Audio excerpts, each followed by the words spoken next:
up your aware. Automatic.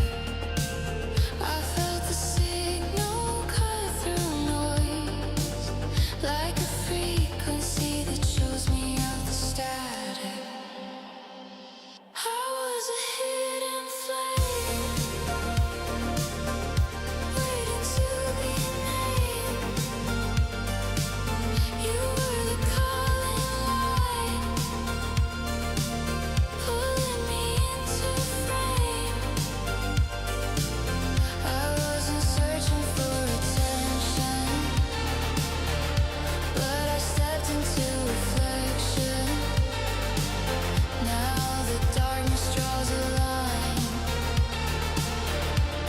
and everything aligns like the spotlight. All the versions left behind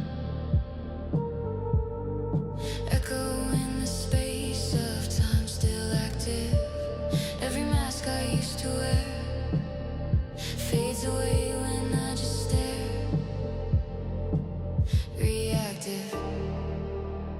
In between what's false and true, there's a version breaking through the static. I was a hidden flame, waiting to be named. You were the calling light, pulling me into frame. I wasn't searching for attention, but I stepped into reflection. Now the darkness draws a line, and everything aligns like the spotlight. No more running from the view, no more hiding what is true. Every shadow had its part, leading back into the heart.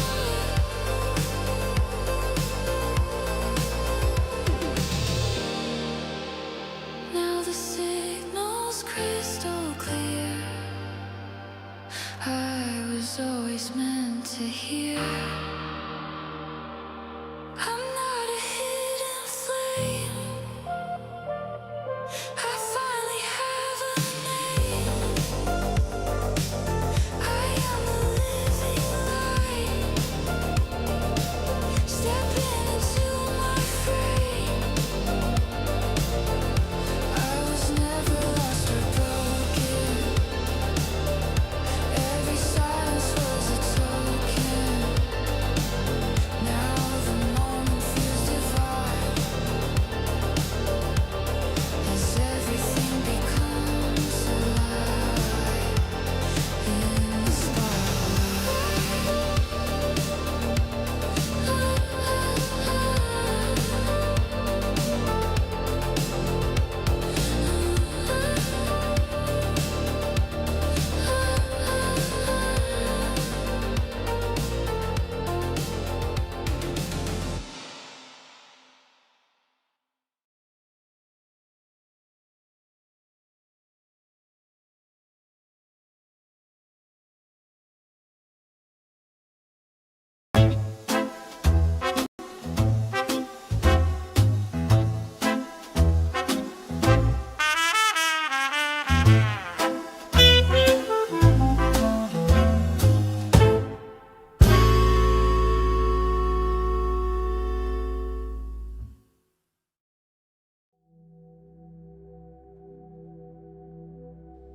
It all begins with light, a body rising, a soul remembering.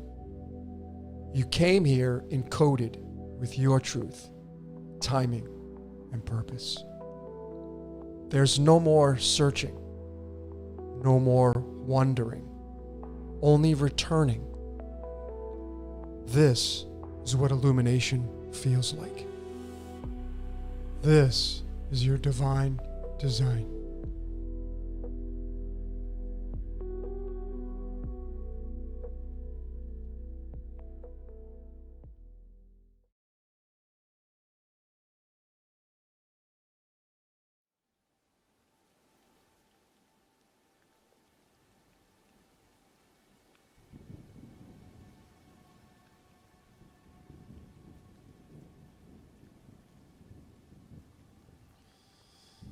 All right, ladies and gentlemen, Sunday night crowd.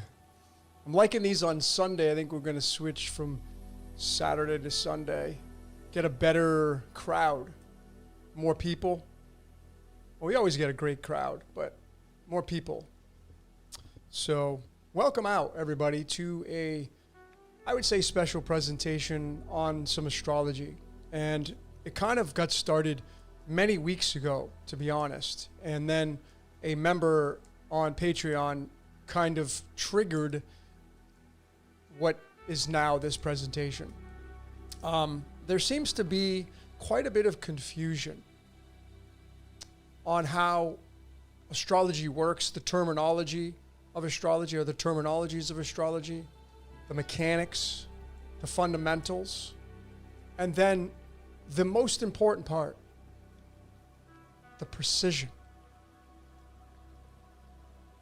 Because I know that all of you want precision when it comes to decoding yourself.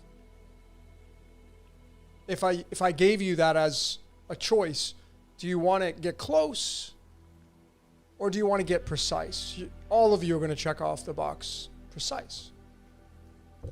So this presentation is for all of you. And, you know, I had hoped that we had clarified it with the Spotlight course. We have the free gateway, the introduction, which clarified how it all works, but I'm going to go a little bit deeper tonight. And I'm going to really hammer home the difference between these two systems. Primarily, we have the Western tropical astrology, probably the most popular, but it's dying. And then we have the true sidereal, which is elevating right now. I'm going to show you the difference between the two and how the Mastering the Zodiac Athens website, which is what I endorse, he uses both. So when I say tropical astrology, I'm merely talking about the zodiac, number one, and number two, a 12-house system, each 30 degrees. And that's the problem that it has, is that not every constellation is 30 degrees. And that's where you get out of the precision and you get into a bunch of hocus pocus. And I want to be clear tonight. These are my opinions and truths, but I'm going to back it up with evidence, as I often do, always do. And I'm going to leave it up to you. I'm going to ask you some questions as we go through this presentation. I'll take some questions at the end, as I often do. I don't know how long we're going to go with this one. And I would just ask for you to pay attention, as I know you can get distracted with the chat. But I'm going to make it really easy, simple for anybody to understand how these two systems together integrate, meaning tropical and sidereal, how they work together. Which one came first, and which one has the authority when it comes to precision. That's what I want to show you tonight. Okay? That's really, really why I'm here. Because all of you know how I roll. We have all our truths. We're using systems of magic. That's what astrology is. They're systems of magic. So when you speak that magical spell and you say, yeah, well, my sign's here and there, whatever, and you read the definitions, and I know a lot of you are like, but it's so accurate. Well, I'm going to show you why that is. There's crossovers. I'm going to show you why that is, because you're using two systems at the same time. But I want to show you why the true sidereal is the only system you should be using. Because it's the only system that combines both systems into one. Straight up tropical does not do that. So if you're using a website like astro.com or astroseek.com or a traditional Western astrology system that has a two-dimensional chart, it's going to box everything into 30 degrees and it will fail on its placements because of the precession of the equinox. And we have verified the sky with the precession of the equinox. We can verify that it's accurate and true. Not just like that's my opinion. I'm going to show you the verification with receipts, as I often do. Not just stating what I'm going to tell you. I'm going to back it up with real images of the sky. So you can verify it for yourself. And if you still don't believe me, go get a telescope and a pair of binoculars and start documenting the night sky where you live. Because it doesn't matter if you live in Oslo, Norway. It doesn't matter if you live in London, England. It doesn't matter if you live in Sydney, Australia. It doesn't matter if you live in Chicago, Illinois. Right now, for everybody in the entire world, the sun is in the sign of Pisces, the constellation. It is not in Aries. Like so many people will tell you that are online pushing the narrative of a system that is failing. So you got to be able to learn how to navigate between the tropical and the true placements with the sidereal. You got to be able to navigate between those. Because if you're only just using the traditional two-dimensional system that you get online with a chart, and people want to know, like, where's your sun? And you tell them, and it's not really there. Like right now on March 22nd, and we'll go there right now. We'll start right here, right now. This is the chart for March 22nd at 8:35 p.m. And there's the sun in Pisces. Do you see it anywhere near Aries? There it is right there. Now, the house that it's in right now, this is tropical, but it is not anywhere near Aries, like people swear up and down it is. No, because of the precession, the slippage, this wheel does not stay in line with this wheel. So those of you that are born right now, you may feel like I'm an Aries energy. That's because you're born under the demise of the guise of the first house, Aries. So you got to be able to distinguish between the two. Okay? So that's what we're going to talk about tonight. All right. So I just wanted to say thank you for everybody for coming out here. Pamela Swan. Oh, she got a new name now. Astral Layer 5. Woo, fancy, Pam. We got Dr. Danny in the house. Another smart one. I mean that smart. She's smart. Look up. She says, look up. Yeah, look up. All you have to do, folks, is look up to the sky. That's it. And again, it doesn't matter if you're in Norway right now. It doesn't matter if you're in China. It doesn't matter if you're in Texas. It doesn't matter if you're in Cape Town, South Africa. The sun is going to be in Pisces. Now, that's hard to verify because the sun's so bright. You have to find the moon position. That's all you have to do, because that you can verify the moon. The moon right now is in Taurus. If you can get a clear night, you'll see it in Taurus. So we're going to give you the receipts, the verification of that as we go through this. Okay? All right. So here we go. Let's jump into this presentation. Born between two systems. The hidden relationship of Zodiac and Constellations. So this chart right here that you're looking at, this is the Zodiac. The zoo of animals. Comes from the Greeks. They named it. That's the original naming of it that I've found. But it goes back to ancient Babylon, where it originally got rooted. But it didn't have its origins in the start of it all. You have to go back to ancient Sumer. And they weren't using this system. So let me start off by saying thank you to all of you that are on the Patreon. All of you supporting me over there, the research, I should say us. I appreciate each and every one of you. Got some big decodes coming out over there. Some more self-help stuff to enhance your personal development skills, et cetera, et cetera. So let's get into some historicity. Let's get into the origins of what came first. I just want to make sure. Okay, I just want to make sure I'm on the screen. Which one came first? Well, here are the facts. Back in 2000 BCE, a long time ago, they were not using this. They were using and looking up at the constellations. As Dr. Danny said, look up. This is first. if you look up in the sky right now, you're not going to see this 12-house system. It's impossible. You're not going to find it. It's an imaginary system created, and it's a system of magic. But I would tell you this is what comes first. This is where the earliest sky observations and interpretations were being documented with the constellations. Ancient Sumer, the Sumerians. Okay? The constellations are first. So that means that true sidereal is numero uno, first. So this is what the ancients were looking at. This is the great stellarium-web.org. I have the red line all the way around. That is called the ecliptic. That is the imaginary line that all of the celestials follow as they move through the calendar months. The wheel in the sky keeps on turning. This is what the ancients were looking at. And then what came after that was the 12-house system.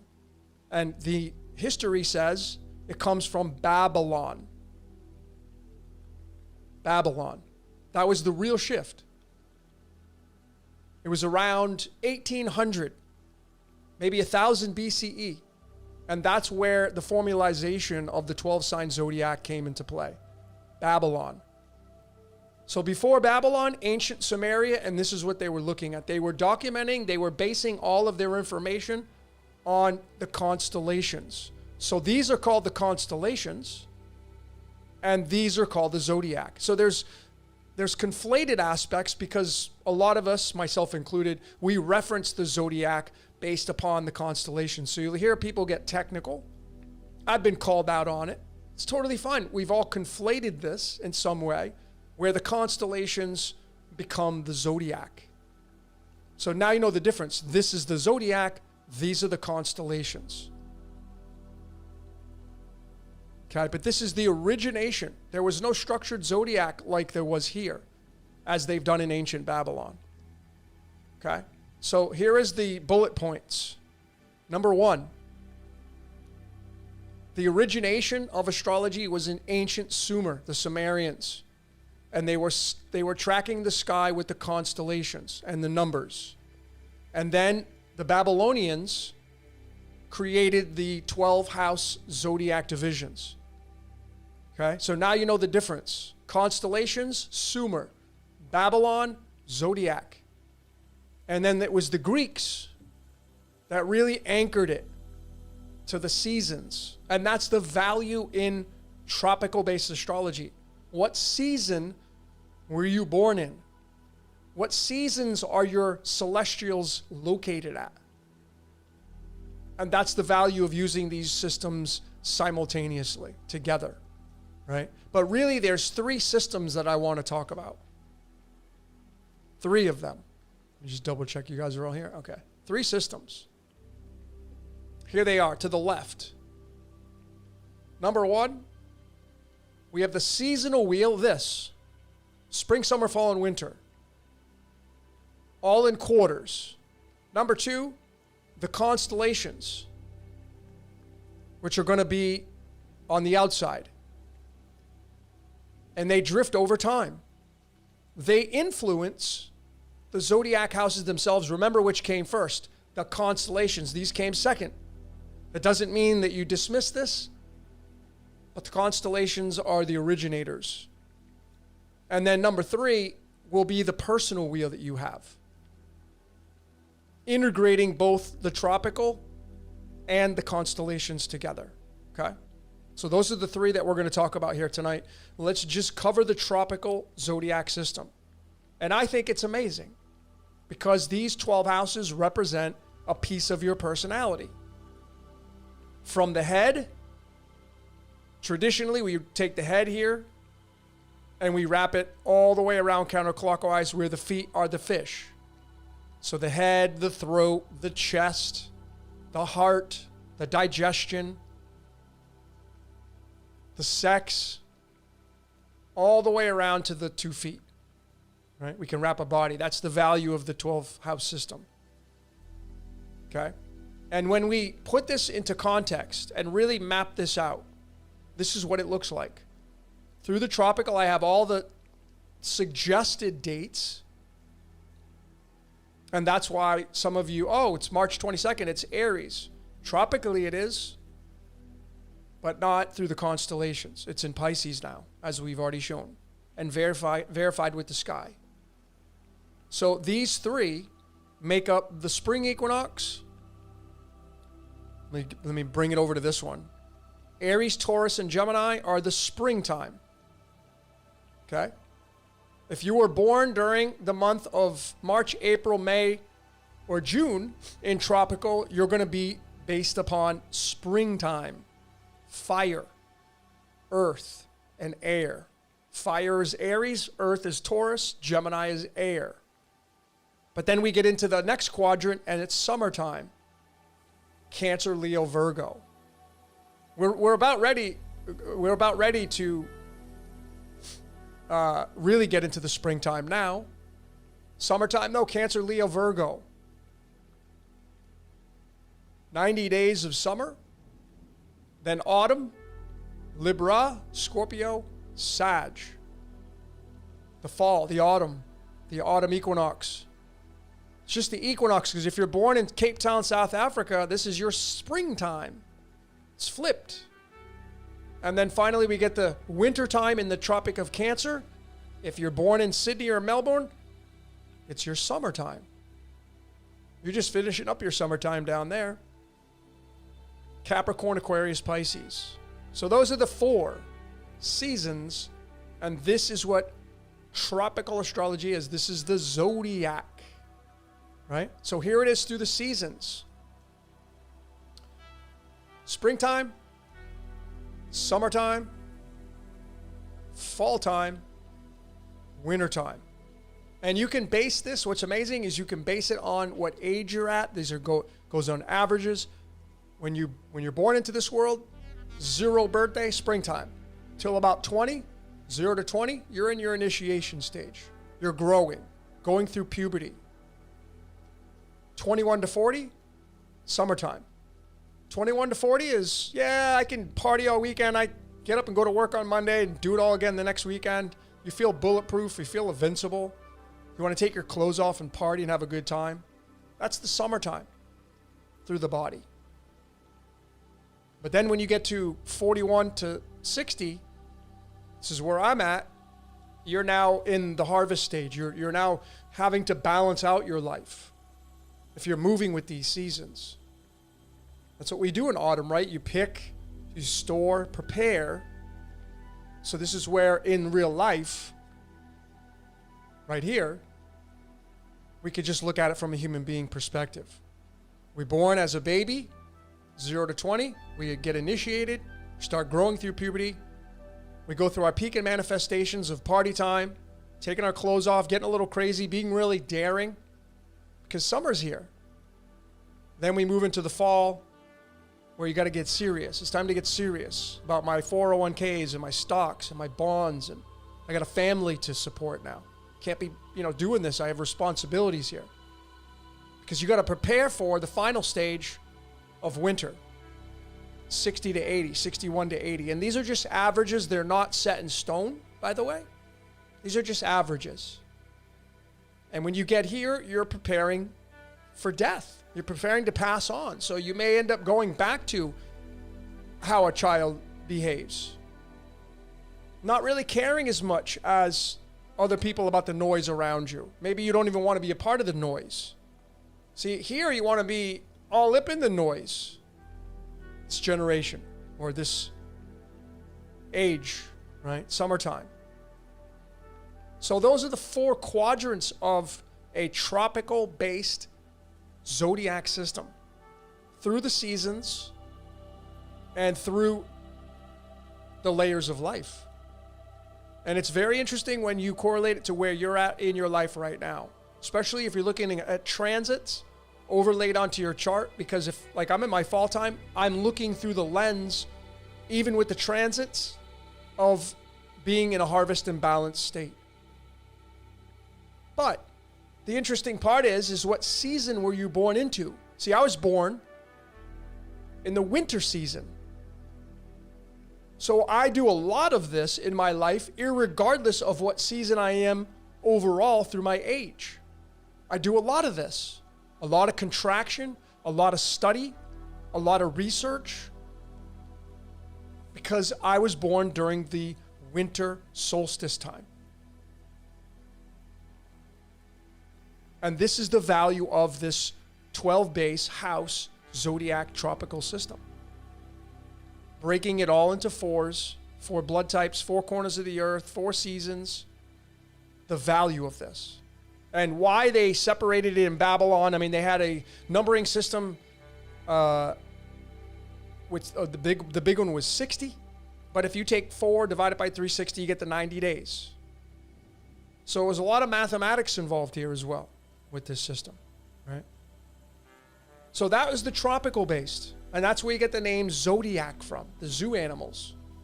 Now, we're going to get into the origins, the constellations. Okay, now we're going to get into the constellations. And what I've done is, you can see, I've placed the constellations. These are not perfect. I did my best all the way around the zodiac. And that is why the constellations were the first observations of the sky, because there's no magical 12 house wheel in the sky. You can't see it. You can only bring it into a 2-dimensional space. Okay? And this is where we get the true sidereal from. Now, is this perfect? No. I honestly think that Scorpio needs a little more room here, but that's my opinion. I think Athens, this is Athens' website. I think his system, it does a great job. If it was me, I'd add more to Scorpio here, personally, myself. But that's just me. But now we can overlay the constellations. And we know they're all different sizes. So you see, the failure of this is that this system uses 30 degrees for everything. And that, to me, and a lot of you know that it disrespects the constellations. Like, I know, do you like getting degraded? Do you like when people put you down? No, you don't. So the origin are the constellations. This is what the ancients were looking at first. Then the Babylonians created the 12-house system, and the Greeks kind of cemented it into place. Okay, so that's the difference between the two. And then when we bring the two systems together, you have the zodiac, the wheel, and then you have the constellations on the outside. And you can see that Aries is a very small constellation. You can fit more than 2 inside the sign of Virgo. You can fit like 3 in there. But no, this wheel here, they just 30 degrees all the way around, and they call it a day, and it's all fixed. It's fixed on the seasons. So right now, today, March 22nd, we are officially 2 days into the spring equinox. Spring equinox was on March 20th. Well, again, traditionally through the zodiac, it's Aries. But you can see Aries doesn't take up 30 degrees. Taurus ends up taking this piece of this. About a third, maybe a little more. So this changes a lot. And this is where you get the precision. And this is where you're using 2 systems instead of just 1. Because if you're using just a Western tropical, this is all you use. You do not use this. And that's where I go, the big nope, not going to do it. That's BS. It's rubbish. Can't do it. I can't do it. I feel guilty if I were to give you a reading now. Back in the day, I was doing at least side-by-side sidereal, Vedic sidereal. So I don't feel that bad doing the readings back in the day because you got the sidereal. But straight up tropical? No. Not a chance. So now it changes things even with the seasons and the ages that we go through. Right? And again, these are not perfect. You don't have to be perfect. But they change not just Virgo, Leo, Cancer, but Cancer, Leo. I'm sorry, these three. Libra. You have Libra, Scorpio, Ophiuchus, Sagittarius, and Virgo. 1, 2, 3, 4, 5 signs in the sign of 5 constellations representing fall. right? And this is what brings the accuracy into play. So we're going to blend them. We're going to blend these systems together. And this is what it looks like. Now, I want to point out that this right here is not lined up because right now, if you go to, and I'm going to go right now to the spring equinox again. I mean, even if I just go back to the 20th, just go to the 20th because I know some sticklers out there. We're just going to go to the 20th. There's the sun right there in Pisces, and it's 10 degrees. It's 10 degrees. It's right there. So that's why I adjusted it to right about there.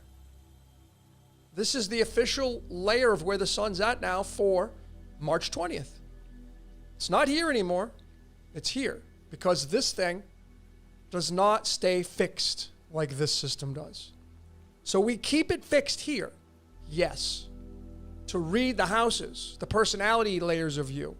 But then we adjust to the true authentic sizes. And because this wheel is starting to move, or has been moving, it changes the definitions of what the spring equinox is, the summer solstice is, the autumn equinox is, and the winter solstice is, right? So when we look at this from the quadrants again, and we overlay it into the constellations, springtime, traditionally from the tropical Aries, Taurus, Gemini, now is Pisces, Aries, Taurus, and a little bit of Gemini. A little bit of Gemini. 4 signs that now make up springtime. Summertime. Well, actually, I have these charts here. These are the actual charts I pulled up. So this was March 20th. And if you were born during this time and somebody says, where was your moon? Pisces. Where's your Venus? Pisces.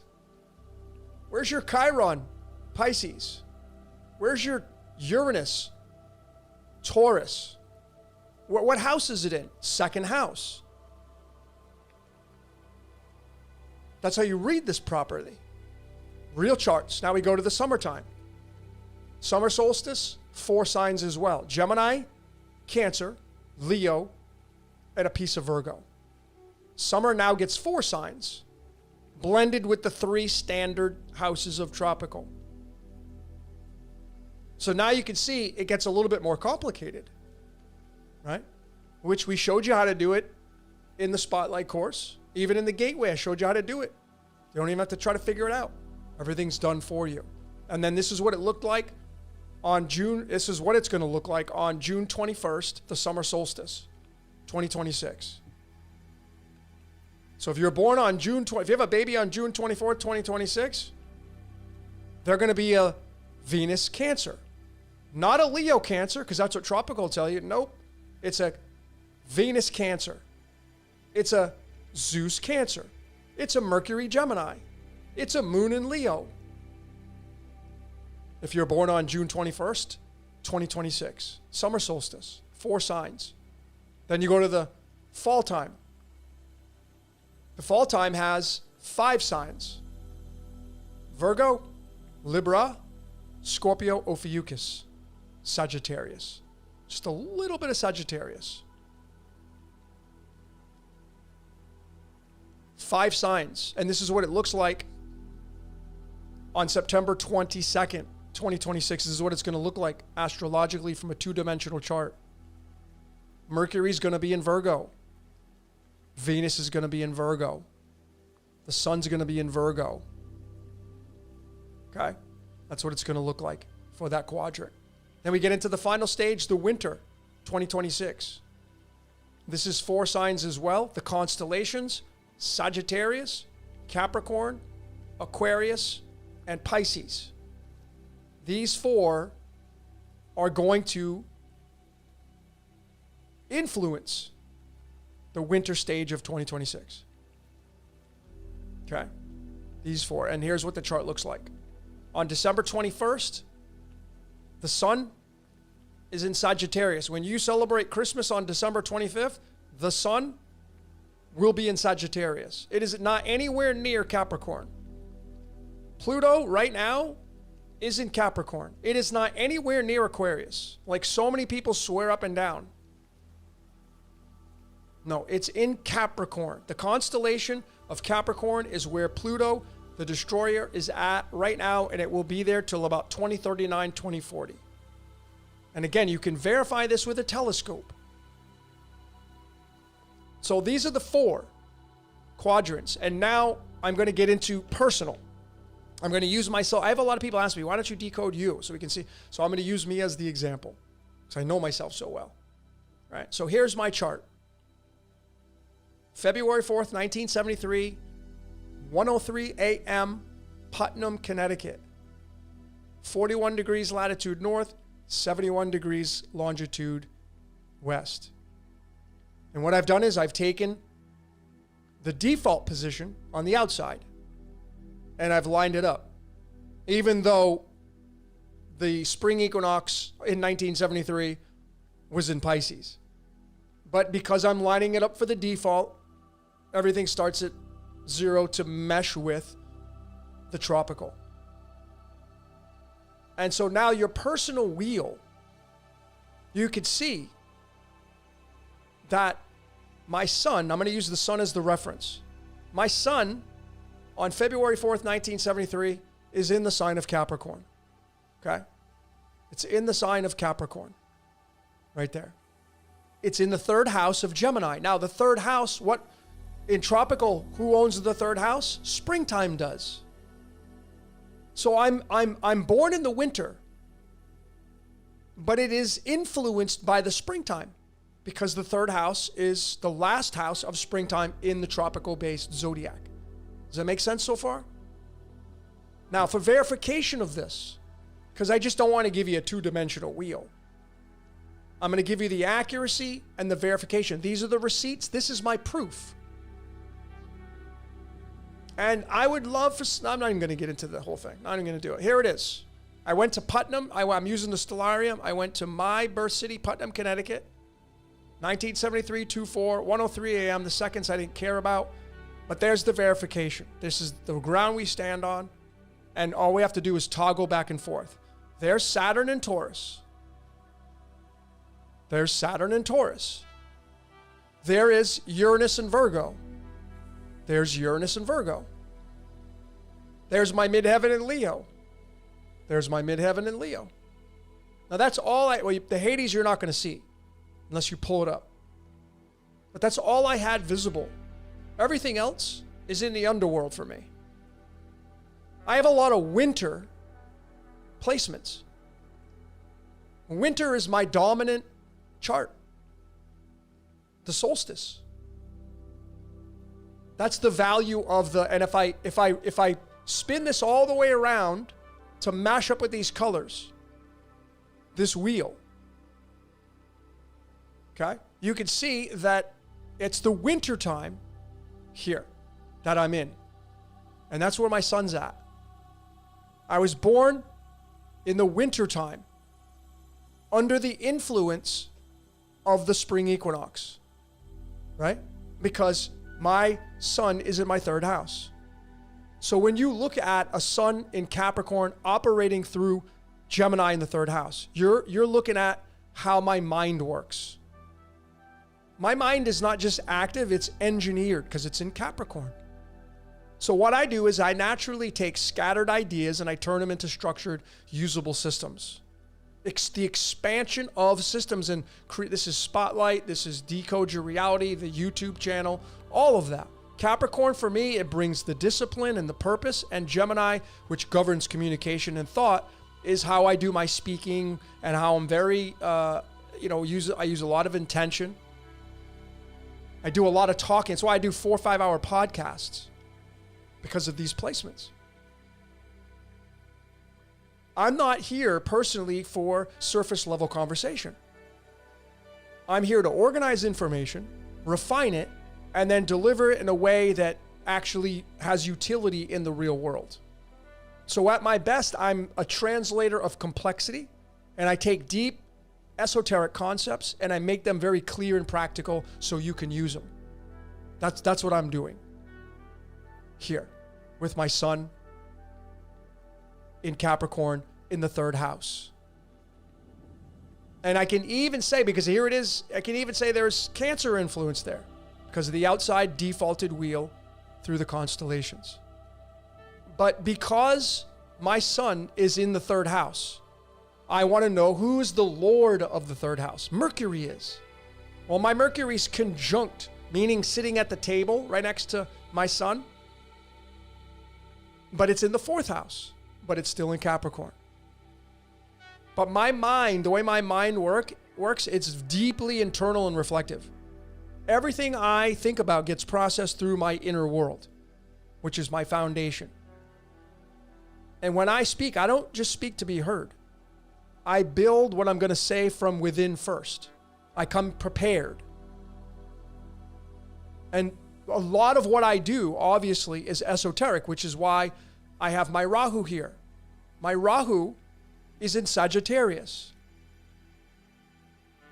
And my Rahu is in Sagittarius in the springtime. So I have all these new ideas because springtime, even though I'm born in the winter, my winter solstice chart is in the spring equinox position in tropical.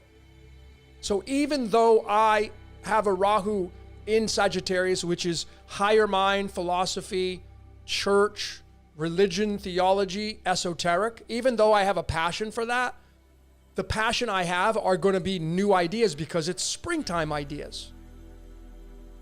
And I got my Zeus there, who is the lord of Sagittarius.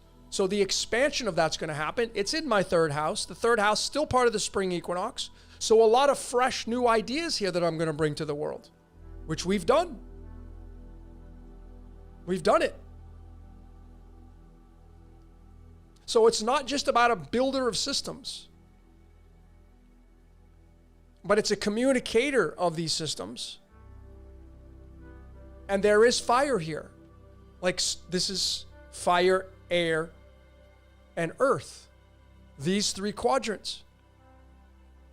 And I have these three in an air sign.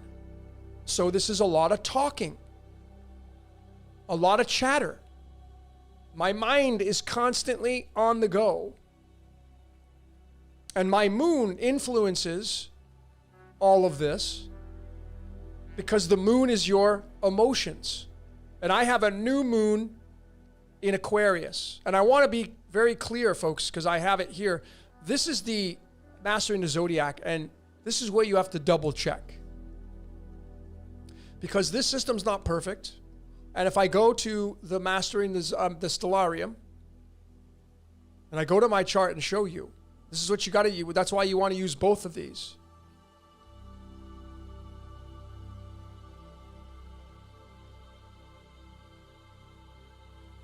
And if I go to my moon, you're going to see that it's right here. So even though the two-dimensional chart has me pegged at the very end of Capricorn, I just don't really resonate with that. I resonate way more with an Aquarius moon. And it's right by Saddle Sud, the main capital star of Aquarius. And that's why Aquarius and Capricorn are kind of intergrained because of the arm of Aquarius overlapping onto Capricorn. Probably why Kronos is the co-ruler of Aquarius, because of this place, this layer here. So you have to double check with Stellarium versus the two-dimensional chart. But this placement with the moon here for me, the moon ruling the fourth house, and the fourth house being Cancer and the home and foundations. Aquarius is humanitarianism. So, of course, I get emotional payoffs when I can help you. When I help people, and I do readings personally for people, and I get feedback, just doing this alone gives me the greatest pleasure because I know this is going to help people. And that's the Aquarian nature.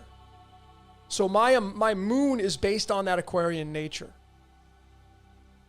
And in tropical, of course, my moon is in Aquarius, which is why when you just go to tropical, you'll have crossovers. So now you know a little bit about, who I am and what I'm all about and why I do the things I do because of all this energy down here in the winter solstice energy. A lot of study, a lot of contraction. If I go back up here and I tell you that I was born here, right? I was born here, and that's where the primary dominating celestial activity is. It's all in this region here for me. So I'm going to be a lot of this. I mean, I'm a freaking hermit, celibate over 5 years now. You know, like I do a lot of study and introspection. I've already been doing it for a long time. I like quietude, and I like helping people. That's what I get off on, right? The rewards and payoffs are because of this new moon in Aquarius. The new moon means ideas. The new moon is fresh ideas. The full moon is the release of those. It's a little bit different.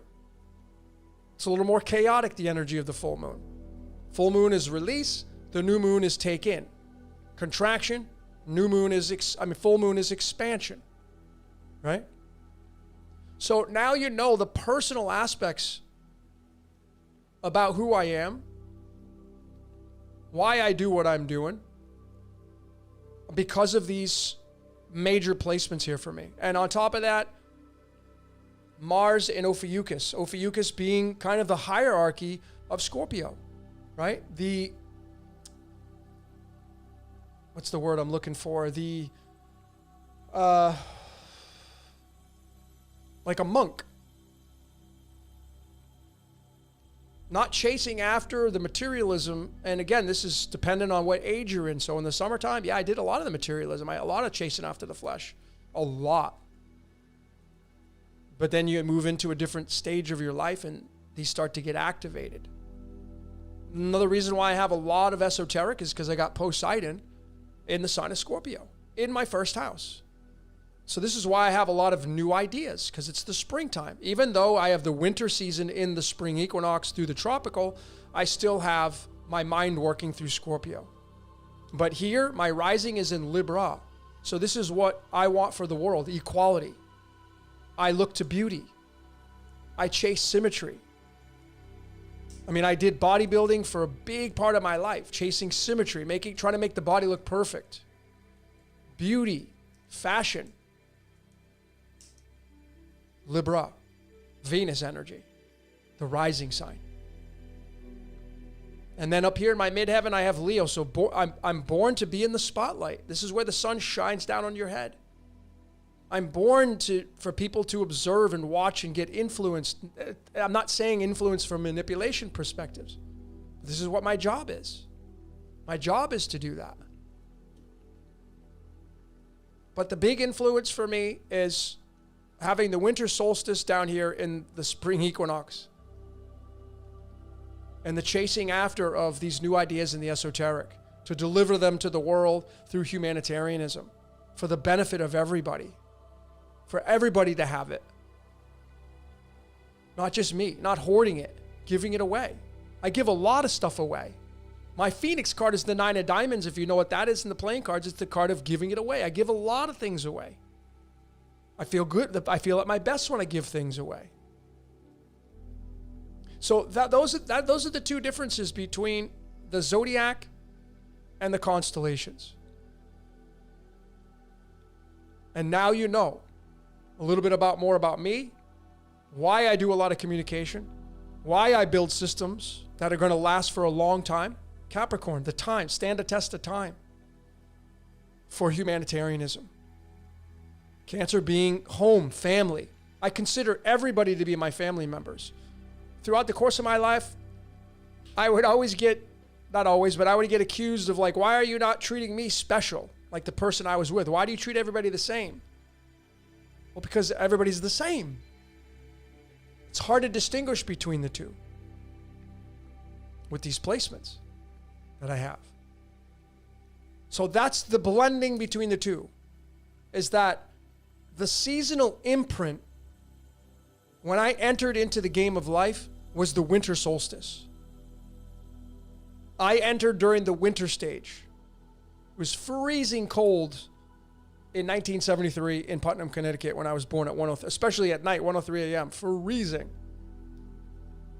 And the seasonal imprint is going to play out through the house expression, where it plays out in the third house, which is a spring equinox house. So the ideas that I have are heavily laden with the esoteric and where the monsters hang out and the, the layers of life that it's taboo for a lot of people. And I'm going to deliver them through the lens of newness. And if you know me personally, you know I'm a fan of nuevo in Spanish. I like new things. Well, my Venus is in Sagittarius in the 3rd house of the newness of springtime. You see? So that's how the archetype behaves. The archetype that you are, which is a multi-tiered system, it behaves based upon just from the sun position. It's based on the tropical spring equinox, 3rd house, but it's based on the winter solstice for me. And you blend them together, and now you could see it's not as easy as like, oh, what's your sign? Well, I'm a Capricorn sun, but it's playing out in the 3rd house of the spring equinox quadrant. So you now start to blend them together, and it gets multifaceted. So it can get complicated, but this is why we created the Spotlight course, so you can eliminate the frustrations. Let me show you how to do it, even if you've never done astrology before. Show you how to do it. It's really easy. So there's a lot of layers we can look at. We could take the dates, the originating dates of the tropical, May 21st to June 20th, and I can label these placements there, right? What sign is that through? Gemini. That's why you say, like, what house is your sun in? Gemini's house. Who's the Lord of Gemini? Who rules Gemini? Mercury. Where's your Mercury? In the 4th house. That means my 4th house is going to influence my 3rd house, and vice versa. And I got my moon in its own house, so it loves to be here. This is its house that it rules. It's a very comfortable position for the moon to be here. But everybody's my family. I got family in Aquarius, the social circles. Everybody's part of my family. That's why I do this work. Because I got Aquarius in the 4th house. Humanitarian, the entire globe is my family. People that are part of this community. Okay? So that's the personal. Just make sure you guys are all with me. Okay. Now I'm going to get you into the documentation. The evidence. Because you may be asking which system, because you may be still confused. Which system should I use? Well, let's show you the evidence. Let's go to the sky. As Dr. Danny says, look up. Let's look up to the sky. And this is when I made the transition completely. 2024. I was on the beach here in Puerto Morelos. I was using Vedic sidereal side by side with tropical for all my readings. And then I was at the beach one day and I had I have 2 phones. I have an American phone. I have a Mexican phone. I have to have the American phone. I have both of them with me. I don't know why that was, but I know that it was part of this. And I documented an image of the sky where the moon was on that night of June 12th, 2024, at 8:43 p.m. Here's the Stellarium app. I just started playing around with it.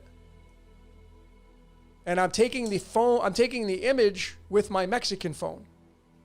So I open up the app, I look up to the sky, there's the moon, and you can see the body of Leo, one there, one there, one there. This is the body of Leo right here. And the moon tucked away right there. And then the sickle of Leo right here. This the head. So I was like, oh, the moon's in Leo. So I opened up the app and I took a picture of it with the real sky. And then I went home. And when I went home, I pulled up what I was using as my base for a long time, astro.com. And I pulled it up, and lo and behold, where's the moon? In Virgo. Right there. There's the 12th of June. So I was like, wait a minute, I just saw this. How can it be in Virgo? How can it be in 2 signs at the same time? Because my eyes are not deceiving me. I know this is a bit grainy, but I still have the original image. Kept it. With the timestamps and everything. This is the constellations that the ancients were looking up at, folks, documenting the sky. This is a system created by the Babylonians. Virgo is not the same size as Leo. Failure. Libra is not the same size as Virgo. Failure. And on June 12th in 2024, the moon for everybody in the world, from Oslo, Norway, to London, to Cape Town, South Africa, the moon was in Leo, just like it shows in the Stellarium app. So we have real images of the sky. We have the Stellarium app on the computer, the Stellarium app on my phone. There's the moon right there in Leo to back it up. 3 different images to back it up, and then one showing you the bullshit. Never mind the house. Never mind the house it was in. So back in the day, in 2024, I wasn't using Mastering the Zodiac. I was using astro-seek.com. I like this website because it has the nakshatras, and it's very close because there's the moon in Leo. But the challenge and the problem that the Astro-Seek uses is it takes the constellations and it boxes them into 30 degrees, and they're not. So this fails as well. It gets it right where the placement's at, but it doesn't get it right with the sizes. Same outlet. Which one would you say is accurate? If you're being honest with yourself, using a straight 2-dimensional tropical-based astrology zodiac system, or using a sidereal with real images of the sky to verify it. So this is what got me started on this journey. I still like using this because it has the nakshatras, and I'm still working on the nakshatras for the Spotlight course to get them embedded into the true sizes, right? And then the second layer came, or not the second, this is a third layer. I was in Acapulco for the Acapulco event last year, the Ascendants, and I was out and about. There's the location of where I was at. This was on February 20th. After the event was done, I was out and about at night, and I went to go meet some friends in Acapulco. So it was 10, 12 p.m. And I looked up at the sky, and I saw, and I knew it was Zeus. There was Zeus, and you could see it was right across from, you can't miss it, that's the constellation of Orion. So I took a picture of it. And then I opened up the app on the computer to verify it. There's Jupiter and Taurus on the 20th, February 2025 at 21:12. There it is, Taurus and Zeus. There's Aldebaran right there. Can't miss it, right? Right across from Orion, right there. Can't miss it, right? So here was the app. I took a screenshot of my phone. So there it is to verify it. And there it is to verify. Orion, Zeus, Aldebaran. Right? And then I opened up the chart to verify it. And there it was. Zeus and Taurus. So I have 3 layers of documentation. This layer, and this layer. Just like we did with this one. Here. 3 layers. Right? So my eyes don't deceive me. Well, then I go to the tropical. And I pulled up the same chart, same location, same time. And where do they have Zeus? All the way in Gemini. 11 degrees Gemini. Forget about the houses. Because again, this is what tropical astrology is based on. This is the value of tropical.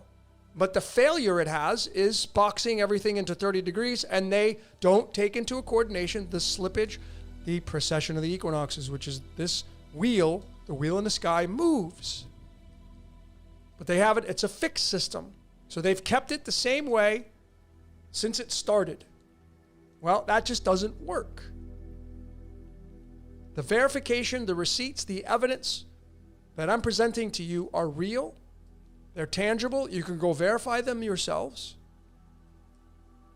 The only thing you can't verify is taking a picture of Zeus in Taurus on February 20th. You got to wait for that to happen again. And I know you're probably going to get some people, oh my God, you're doctoring that image up. Well, then you'd have to disprove this. So, which system would you rather use? A system that you probably learned on, this one, the Zodiac, the Western Zodiac, created by the Greeks and the Babylonians? Or would you rather use a system that has the 12 house system with the authentic sizes of the constellations all the way around, verified by the sky and the two-dimensional chart? This one's the superior system. This is the only precise system there is. Period. This is not, there's no debate about it. People can swear up and down this and that and this and that. But that's all just malarkey. That, ladies and gentlemen, is how you verify the sky and how you produce evidence to support it. Okay? So that was my presentation on the difference. And now you know that the Zodiac is the 12 houses, the Zodiac, the animals, the zoo animals, and the constellations, which came first, are on the outside, which are all different sizes. Documented by the International Astronomical Union. Documented by just looking up and seeing that Pisces is huge compared to Aries.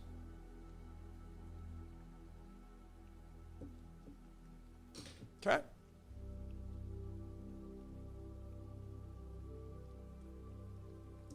All right.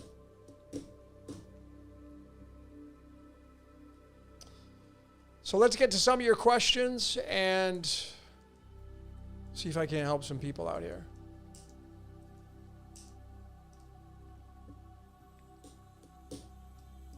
So get the medicine cards.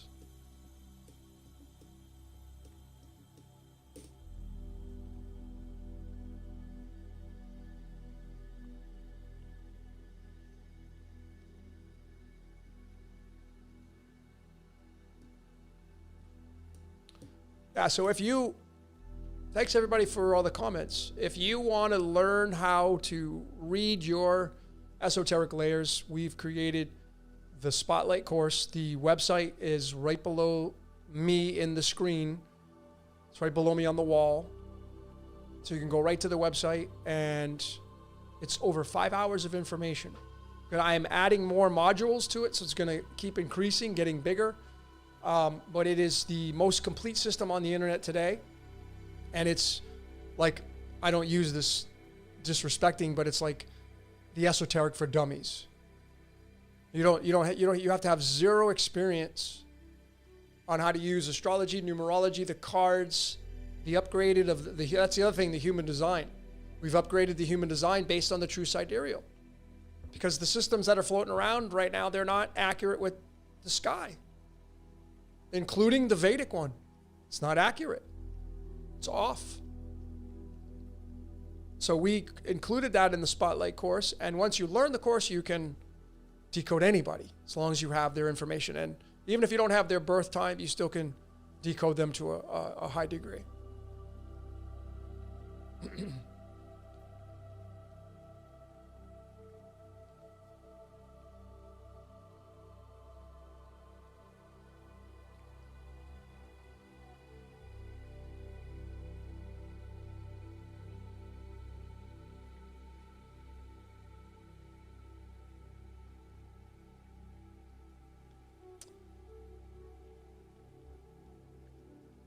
Going through your comments.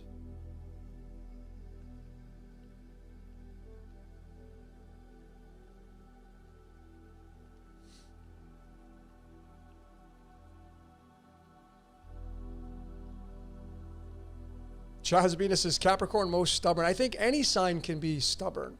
Again, it's when you look at an astrological chart, it's multifaceted. It's not just like the traditional stereotyping of Capricorns are stubborn. Because I know plenty of stubborn people that don't have any Capricorn energy per se, directly. So you could say Tauruses are stubborn, right? But there's a lot of layers mixed in with just stating that someone's stubborn. So I hear you, and there's validity to that statement. And I would imagine maybe you know somebody who's a Capricorn and they're stubborn. I don't know.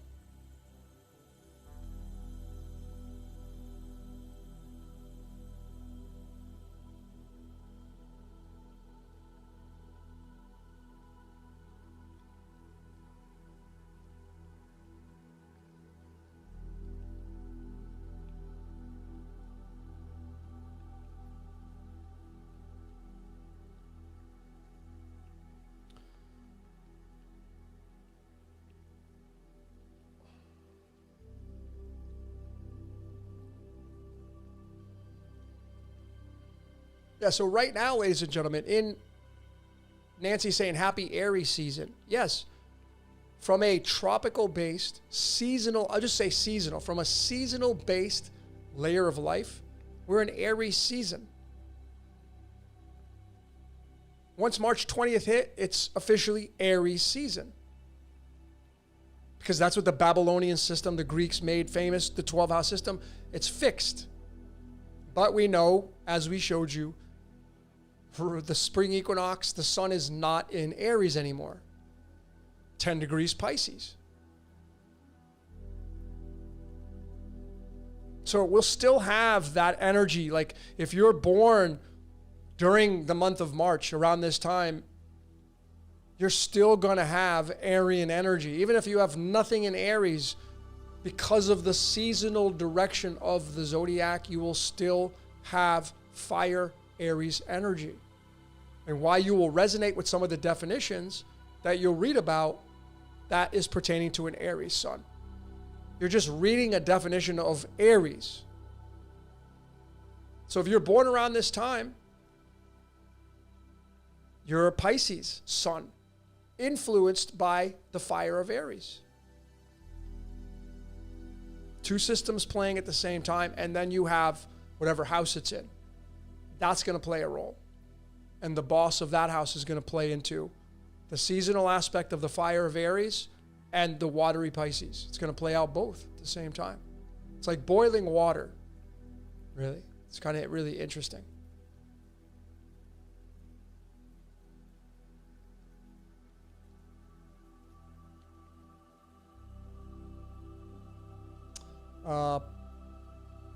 Prophet, can your system import HD?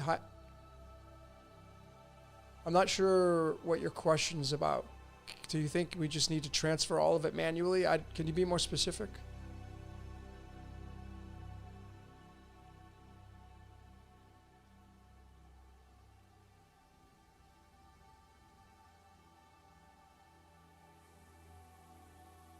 Celestial Nurse says, do you know why the moon is lit from the bottom? Are you talking about right now?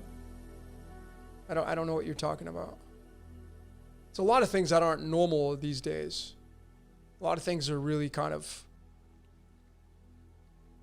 not typical.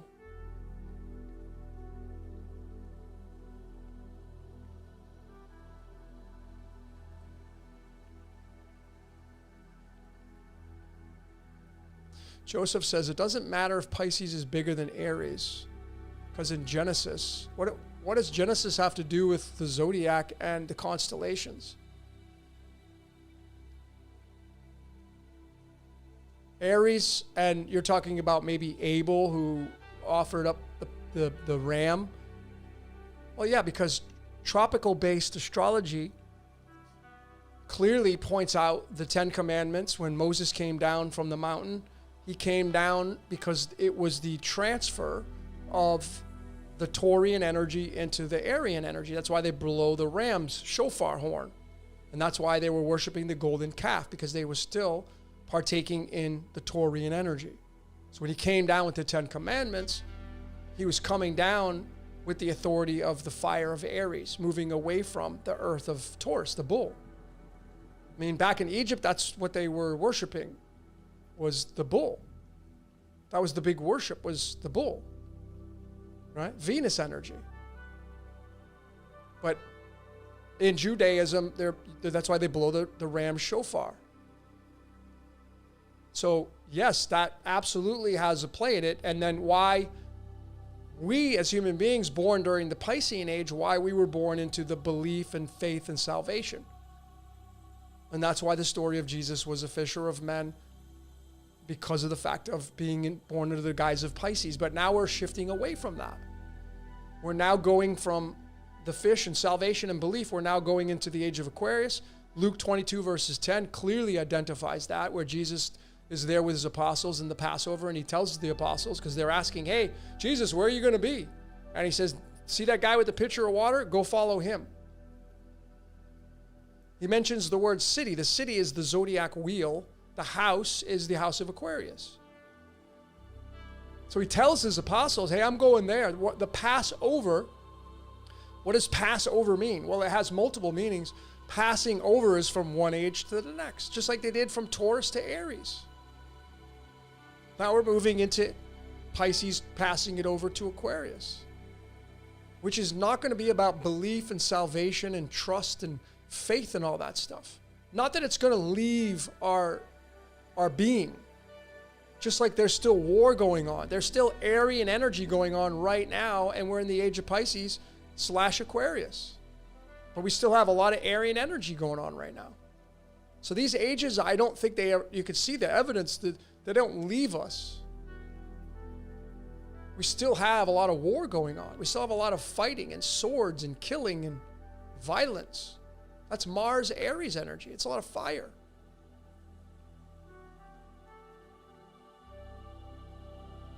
So when you say it doesn't matter if Pisces is bigger than Aries, it absolutely is a game changer. It's the biggest game changer in astrology if you're used to Western astrology.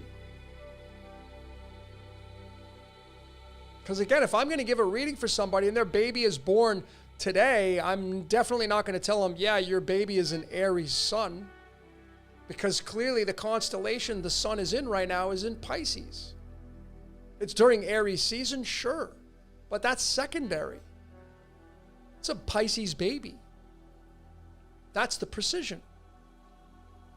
I'm not looking to try to get it right closer. No, I want to get it exact. And I know all of you do too.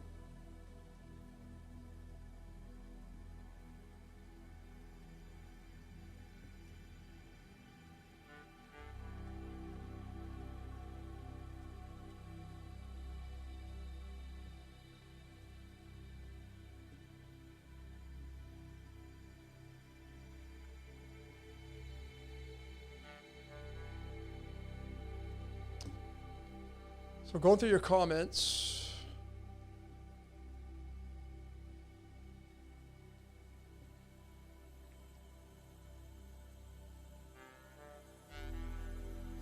Nancy says Venus is Aries.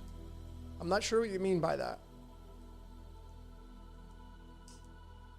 Venus's mate is Aries for sure.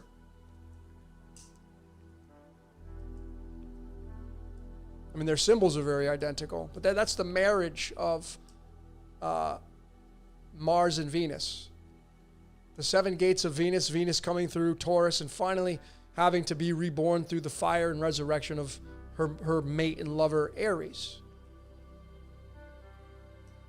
Right? As the star that heralds the sun, which is love. And then light comes. We're in the love and light game.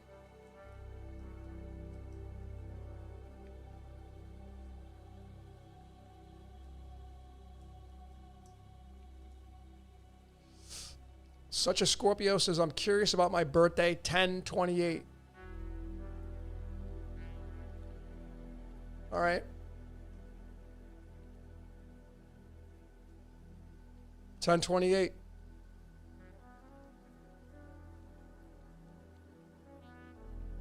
Just as you can see it. We'll go to 20. It doesn't matter what year because the sun's Virgo.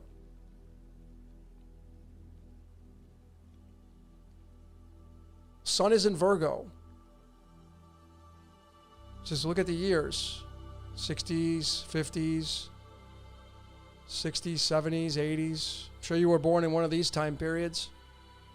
So no Scorpio energy unless you have placements here directly. You will have Scorpio energy because if somebody asks you, like, what's your sign in astrology? The correct answer is I'm all of them.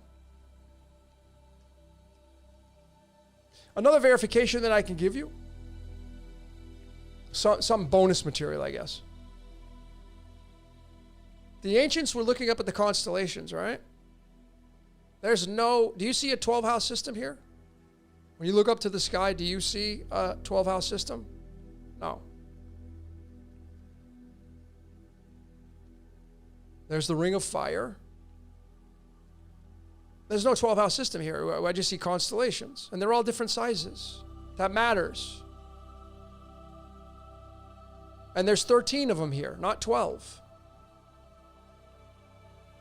Remember, these came first.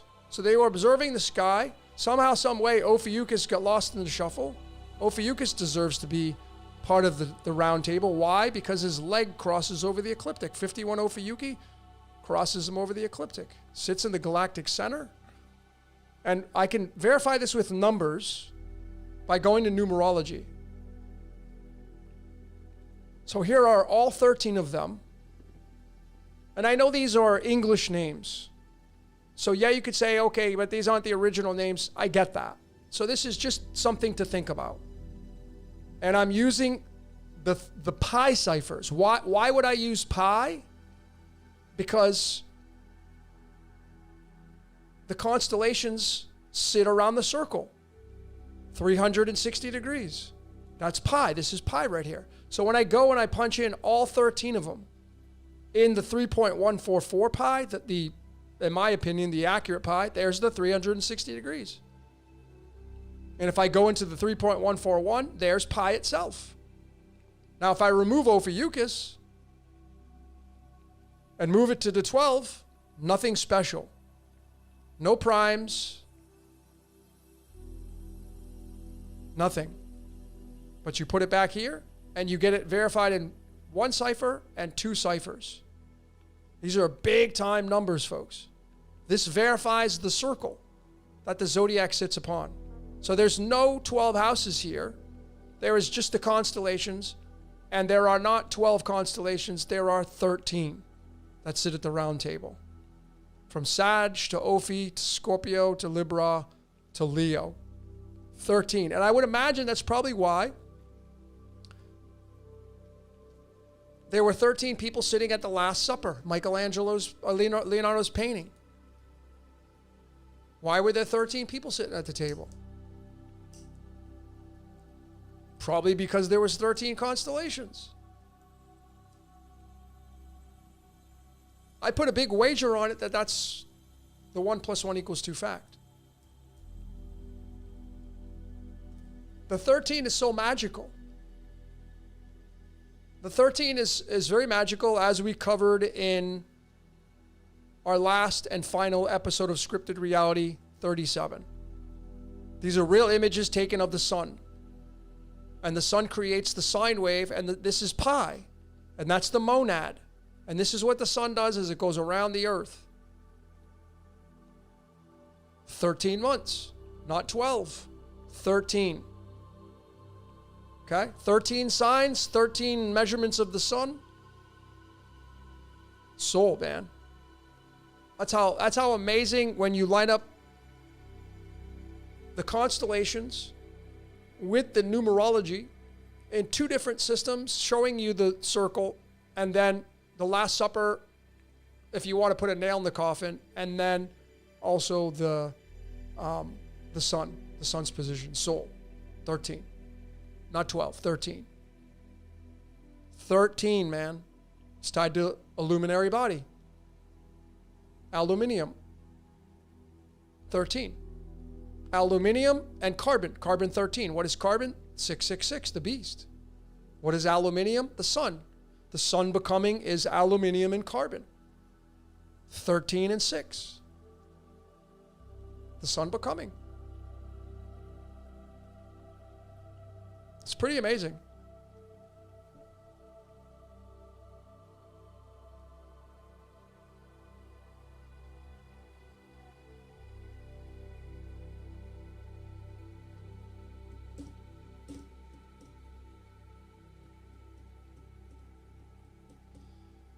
All right.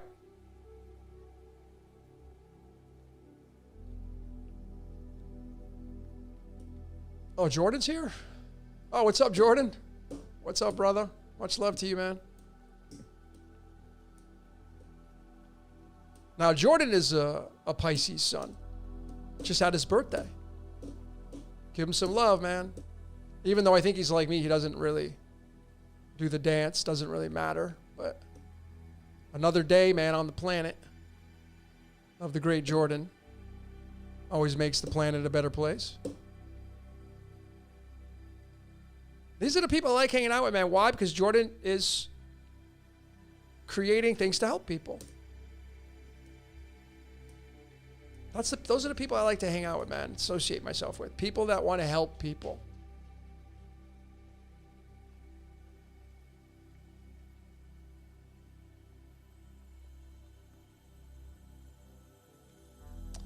Angela, your birthday is on 3/22. You have a Pisces sun.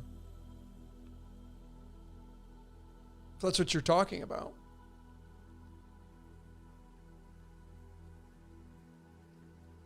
Now, if you get into, all the other activities of the celestials, the moon and Venus and Chiron and all those kinds of things, well, now you're talking about a much more complex way to look at the charts.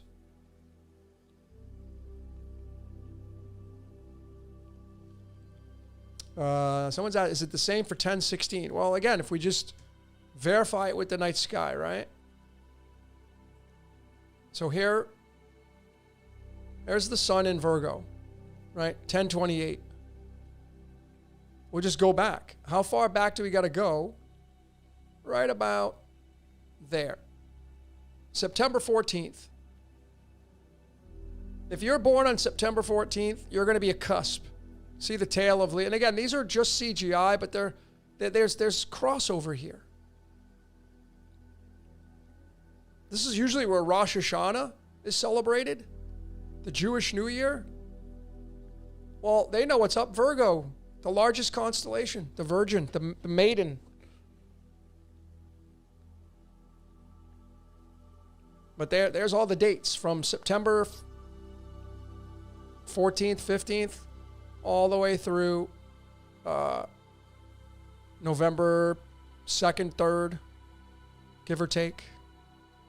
So she's the biggest constellation, man.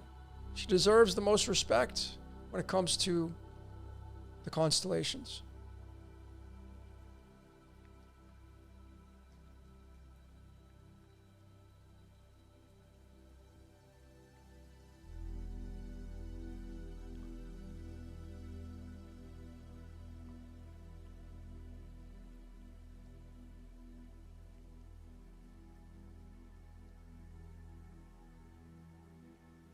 Milton, what is the true order? What is the order of the true calendar with the destiny cards? Well, I've only released that to certain members on Patreon.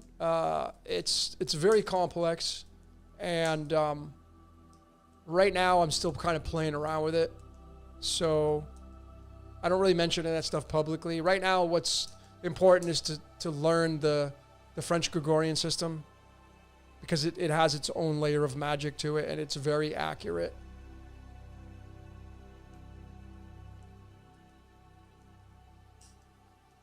Jordan says 13 is a key number for my work. Snake is the 6th sign. Horse is the 7th. Moving from the 6th to the 7th is 13. Yeah, and 13 is the 13 is a prime number as well. So it's a big deal.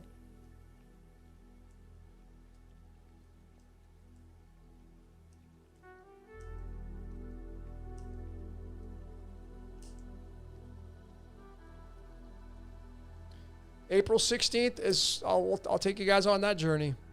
I'll go through all of them, so that way you can see with yourself. There we go. I'll take you through them all. Let's pull the sun.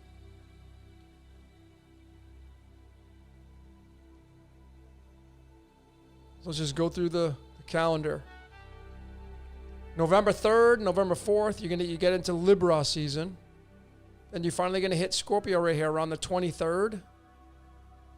Give or take. This is where you're going to be a cusp energy. Again, this is just sun now, right?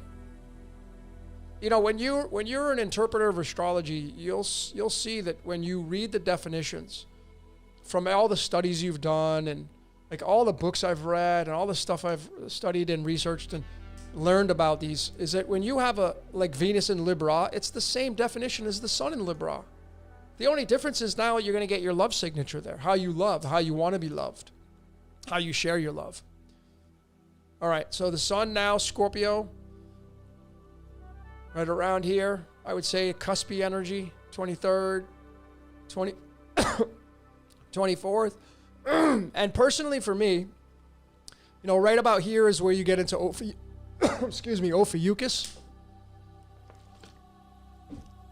And personally for me, because the tail of Scorpio goes all the way over here, you're going to get an intermingle of energy. So when you read somebody that's Ophiuchus, it's like reading Scorpio. Because these are crossing over. These are sharing sky layers. Right? A lot of sky layers. And then you finally get into December 18th. Give or take, now you're getting into Sag. December 18th, Sagittarius, all the way over to about January, I don't know, 17th, 16th, 18th. These are all just averages, but you can kind of get a sense of where it's at. I mean, I don't know who drew this stuff here, right? Because you could just say this is not accurate, but up till about January 17th, you're a Sagittarius. Then you get into Capricorn all the way through. And this is also the other aspect where Scorpio has the tail that runs over Ophiuchus. Well, Aquarius has the arm that runs over Capricorn. So you're still going to be influenced if you're born on, like for me, like February 4th, the sun is in Capricorn. Clearly it's in Capricorn. I mean, the heart of Capricorn. But it's still going to be influenced by this arm of Aquarius. I mean, this is not even like a Gamma or Theta star. It's Albali and then Saddle Sud. So like these are going to influence the Capricornian energy. So you're going to be a blend of both. And my moon's here, so it really kind of plays a big role in my life. But Capricorn, yeah, 18th of January, maybe right around there. And then you finally get into Aquarius season. Officially, kind of like right around this time frame right here. But again, you got to use logic with discernment. When you go through the course, you can fact check all this for yourself. Start plugging in the parameters, asking questions. We use AI for the determinations and the definitions. And then you get into Aquarius. You know, middle of February. Aquarius is a pretty decent sized sign. All the way through March 7th, March 8th. It's a pretty big gap in between Pisces and Aquarius. So March 9th, March 10th. Now you get into Pisces around the 11th, 12th. Go all the way through. Pisces is the second largest constellation. You got to go all the way through. And you can see, you know, it's still being impacted right about here with Pisces. Now you get into Aries, right around the 21st. Adolf Hitler had his sun in Aries. Saddam Hussein had his sun in Aries, I think it was. You guys know what those guys are all about. Broke them all down. I have a complete decode on that. Aries is a dinky sign. Not that it's not powerful, but it's small. So you get through Aries pretty quick. May 9th, May 10th, May 11th. Now you get into Taurus. Taurus is another big sign. The bull, you go all the way through that. June 15th, June 16th. Probably the 17th. Still going to have crossover here. These are cuspy energies, right? You're going to pick up on both. When you get born in between two signs, you're picking up on both of those signs. So it can become a little bit more complicated to read. And you finally get into Gemini season around June 21st, around this, summer solstice. Picking up on the Gemini energy. Gemini, the twins, summertime, taking your clothes off, getting a little frisky. Right around July 19th. We're going to be getting into the Cancer season right there, July 20th. Now you go through Cancer. Then right here is the big one. This is where, tropical fails completely. Lionsgate, August 8th. Well, on August 8th, and this doesn't have to be final answer, but on August 8th, the sun is about ready to enter the gate of Leo. See, August 8th. The sun really is by the claw of Cancer, but you could say it's on the cusp. I would say August 8th. If you're born on August 8th, you're a blend between Cancer and Leo, and that's case dependent on what time you were born, the houses, and if you have any activities in either one of these, it will strengthen that. So if you have a lot of energy in Cancer, it will magnify that sun on August 8th. If you're born August 9th or August 10th, this is like really the official day if I'm using these marker lines of Leo, August 10th. Now you're getting into Leo itself. You know, if you go and follow tropical astrology, they're going to tell you, you know where Lionsgate is? Right here. Right in the middle of Leo. How the hell, where's there a gate here? The gate's here. Makes no sense with tropical. Another failure on tropical's part. It's just straight tropical. You can't go with these markers. It's just not accurate, man. But Leo's a pretty big sign as well. There's the bruising of the head and the heel that talks about in Genesis. I will bruise the head and heel. That's because Leo's the sun and Virgo is the snake. Serpent is Prometheus, aka Mercury, and Leo is ruled by the sun. So it's the sun and Mercury. This is the bruising of the head and the heel in Genesis 3 verses 14 and 15. So Leo season ends right around September 16th or so, 17th. And then you get into Virgo season, which she's got the most dates on the calendar. You finish it right about there. Okay. So there we go, all the way around the Zodiac, man, or the constellations, whatever you want to call it.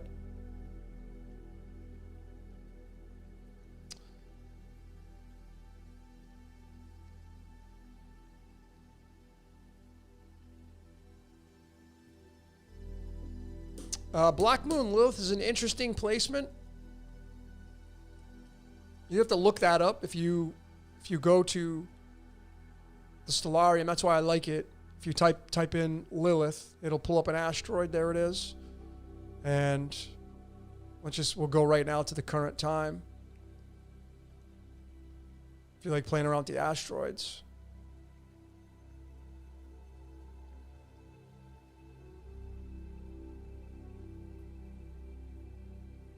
It's not going to be, but Lilith in Pisces right now.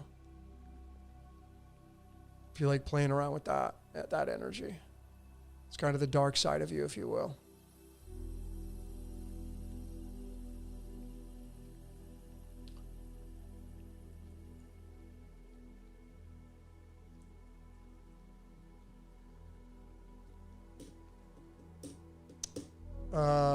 Thank you, Scorpio 5435. I appreciate that. Yeah, the Ripple video did really well with a lot of people. I mean, crypto's a big thing. So a lot of people tuned into that. And I thought it was, pretty groundbreaking. Clearly, the sine and cosine wave are tied to Aquarius. And that's out in the open now. Aquarius is an electrical sign, air. Uranus ruled, at least at the beginning stages of it. Till maybe Capricorn kicks in. Till Kronos kicks in. Maybe about 3/4 of the way through.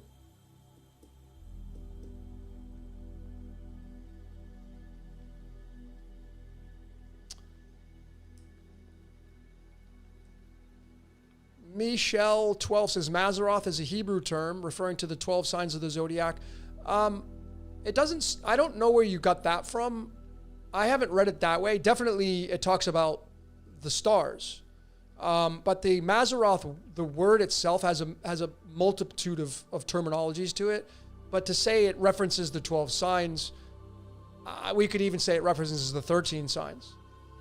So there's really I haven't found any true, this is the origination of what Mazzaroth means. Because some people talk about the Big Dipper and the Little Bear and the Big Bear. That can be also attributed to the Mazzaroth because those are mentioned in the Book of Job. So I'm not sure if it can be, right? But I'm not sure that it's defined exactly that way. But remember, the Greeks are the ones that really kind of anchored the Babylonian system. So you may be right. It might be attributed to that. But I'm not certain that Mazzaroth is really, defined exactly in the 12 house system.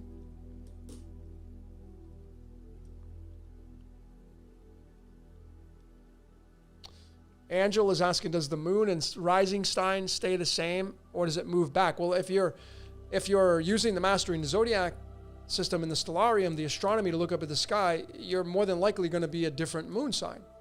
You're more than likely going to be a different rising sign. You're more than likely going to be a different sun sign. You're more than likely going to be a different Mercury sign. The slower moving planets may stay the same depending on what sign they're in. Poseidon and Hades and all those, because they're slow moving. So that may stay the same for you, but the faster moving planets, when you switch over to the precision of true sidereal and astronomy, you'll probably have some changes.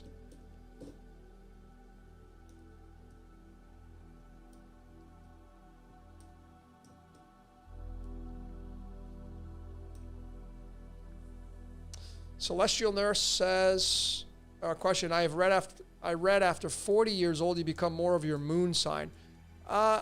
I've never heard of that before. It's pretty interesting. I don't really have anything to say on that, though. I like to look at, and this is where the value of tropical itself, based on the seasons, right? Because tropical astrology is seasonal based. So the seasons, that plays a role, and the age is based on the seasons. So I think that is really the important layer to look at in one's life and chart. Because again, like I'm in my fall season. If I'm going on 0 to 20, 21 to 40, 41 to 60, 61 to 80, 80 being the average lifespan. It may extend out depending on, I don't know when I'm going to die. But I'm in my fall season. So right now my fall season is a behavioral aspect according to my chart, but much different than when I was in my summertime or my springtime for that matter. But I've never read that about 40 years becoming more of your moon sign. I think, the moon is why you go on the honeymoon. So the moon for me is about your emotions. It's how you handle your emotions. It's what your rewards will be based on your emotions. Again, I have an Aquarius new moon. So where are my emotional payoffs? When I can help people through humanitarianism. Because I have moon in Aquarius. Social circles. So me doing this presentation right here is impacting my moon layer in Aquarius. It makes my heart feel good because I have the moon in the 4th house, Cancer, which is the feel energy, right? So your moon is your emotions. What house it's in, what zodiac sign it's in, what constellation it's through, etc.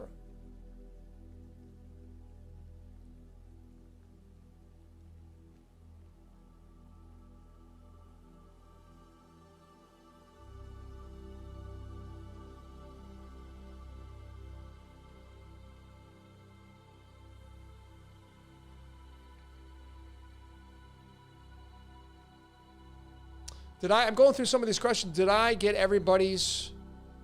I went through all the signs. So did I get all of your questions answered?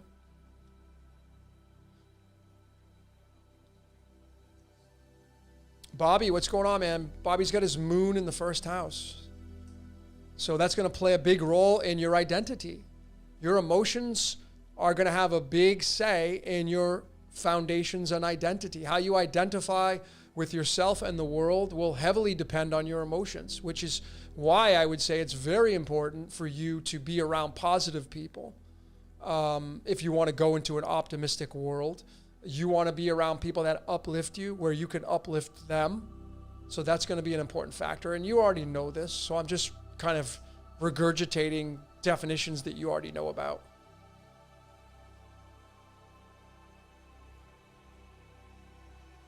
Isaac has his moon in Cancer, 12th house, full moon in Cancer in the 12th house. Well, that's a great place for the moon to be in because the 12th house is the house of Pisces, which is, your church.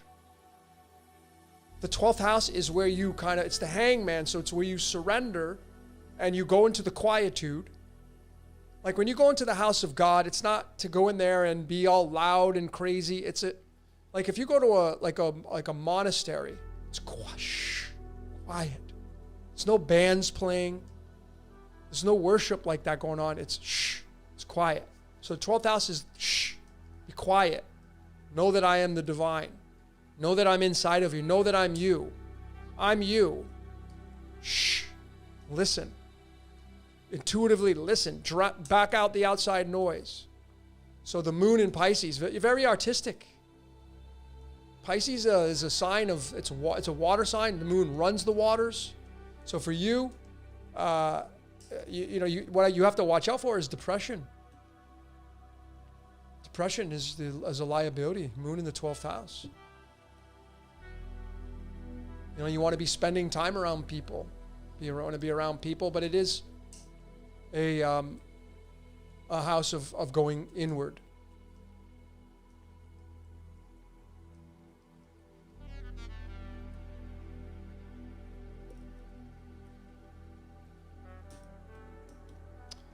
Yeah, May 3rd is which I went through all this. Maybe you're late to the party. So May 3rd,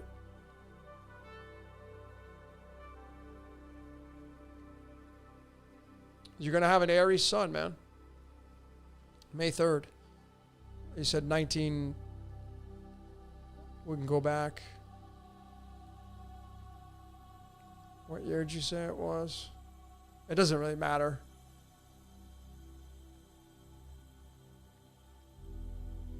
But Aries sun. All right. So the spirit through the lamb. Fire. I mean, if you got Venus here, you probably have a high sex drive. Main driver in your life, maybe like trying to get some, trying to look for some. That's especially if you got Venus and Aries, whoo, fiery love, man. But you could have a temper here. I mean, Adolf Hitler, born on April 21st, same thing. There's Adolf Hitler right there. Aries, Sun Aries.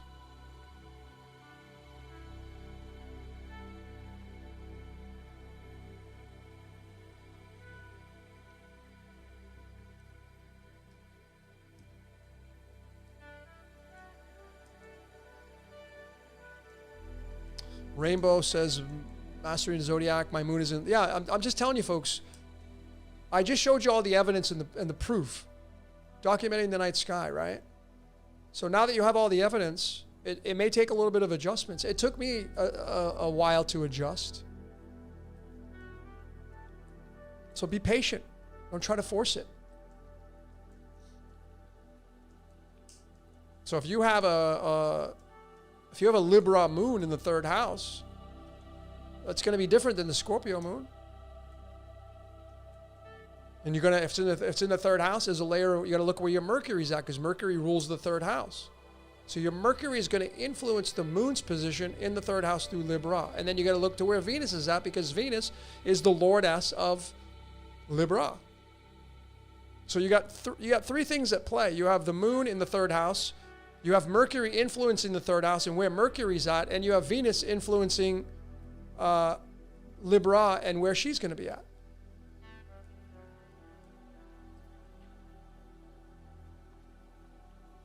Arizona Lane, what's going on? Significance of being born during a sun eclipse. I haven't found any significance of that.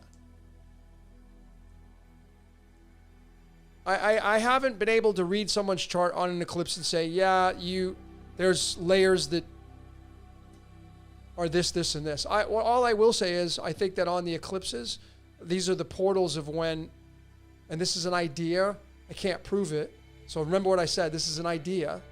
But the eclipses, the sun and moon eclipses, are when the spirit enters in and out of our system.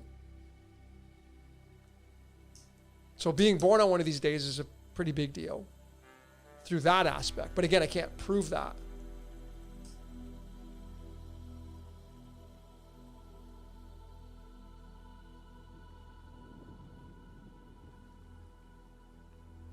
Oh, Nancy says I have Aries in Venus. Got it.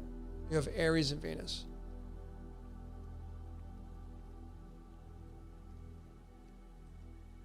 Yeah, if you go to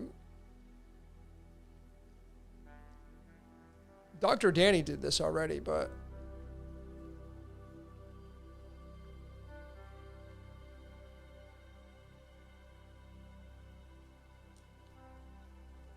if you go to Bashir's, I don't know what time he was born. Maybe Dr. Danny can tell me. I don't even know what city he was born in. I'll just put San Antonio. I know it's close to there. Maybe somebody can get me his birth time. Why is that not coming up? All right, we'll just put Houston then.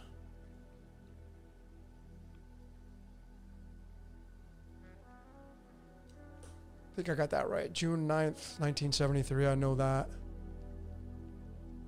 I mean, right there, right off the bat, I can tell you. There's his chronology. Mars in Pisces.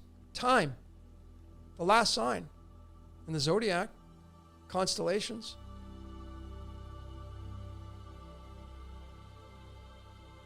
I mean, he's got it. This is the thing that verifies it for him, as he's got his Rahu and his Ketu in the same exact position I have. I got my Rahu in Sag. He's got his Ketu in Gemini. He's here to talk about and share wisdom. That's exactly what he does. Same thing that I do. He's got his, because we're born in 1973. He has his Poseidon in Scorpio.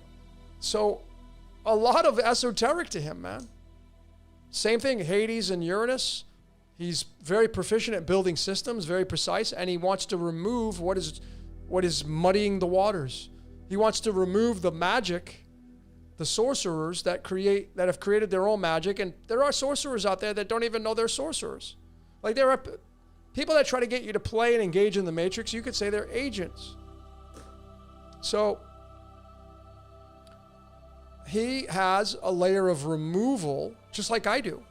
Because I have my Hades, and I was born in 73. So if you're born in 73, 72, 71, you're 74, 75, you're going to have the same thing here in Virgo. Perfectionism. You know, his work is based on, he's like, I want to get it right. I don't want to get close.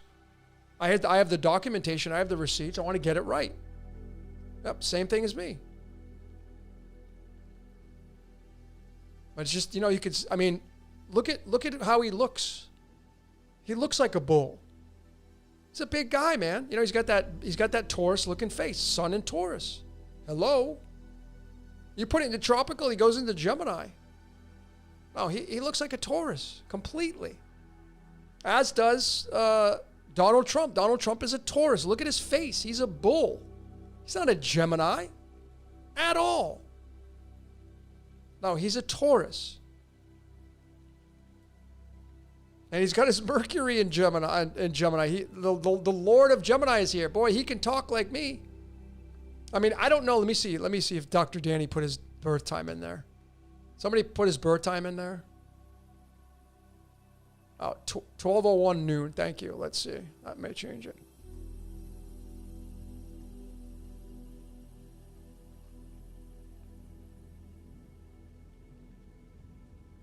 There you go. So he's got his midheaven in Taurus. He's got his, I mean, literally, this is what Trump's chart almost looks like, his wheel. Trump's constellations look identical to Bashir's. Trump has Leo. He's got his Taurus sun. He's got a Kronos Taurus. Building stable foundations with his spirit. But he's got Mercury in Gemini and Venus in Gemini. His love signature, if you're going to date Jason Bashir's, you better bring a good conversation. He likes to talk, man. He wants to talk about it. Yeah. But this was the big marker for him. Your Rahu position is your desire. Well, it's in Sagittarius. What is this? The aristocrat, the historian, the chronologist, the historici here. This is all him in his fifth house. So what he's going to do is he's going to study and he's going to bring it out. This is the Hierophant in the oh shit, hold on. I didn't mean to do that. I don't have my... Let me show all of you.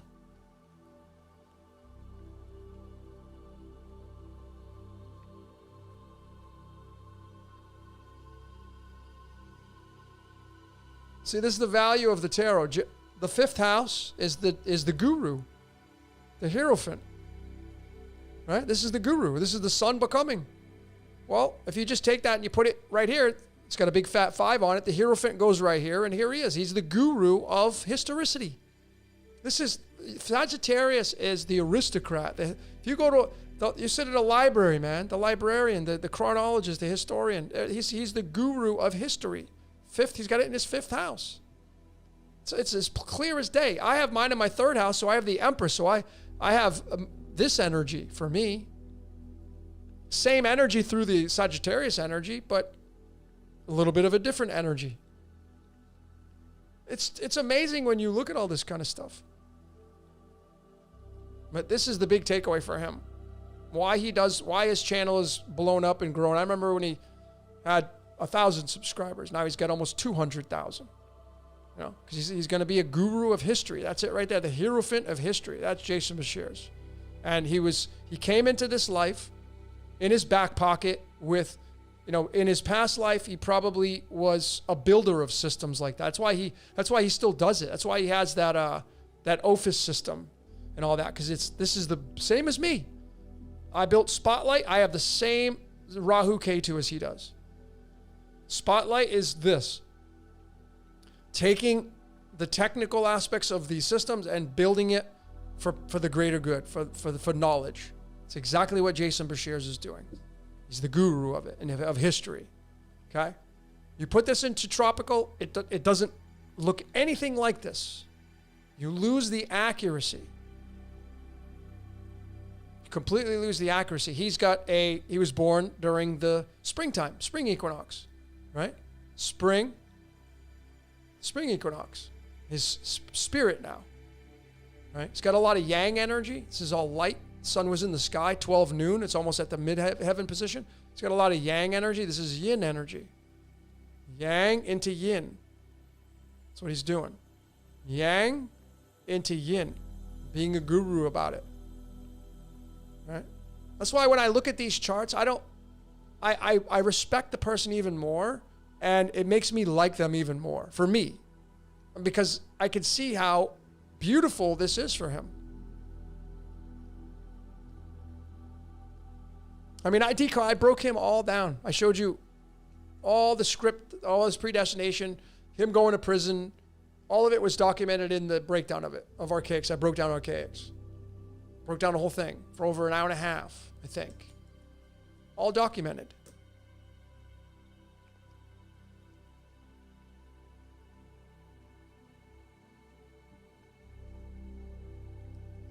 Yeah, I know. I have like 200 windows open, Randy.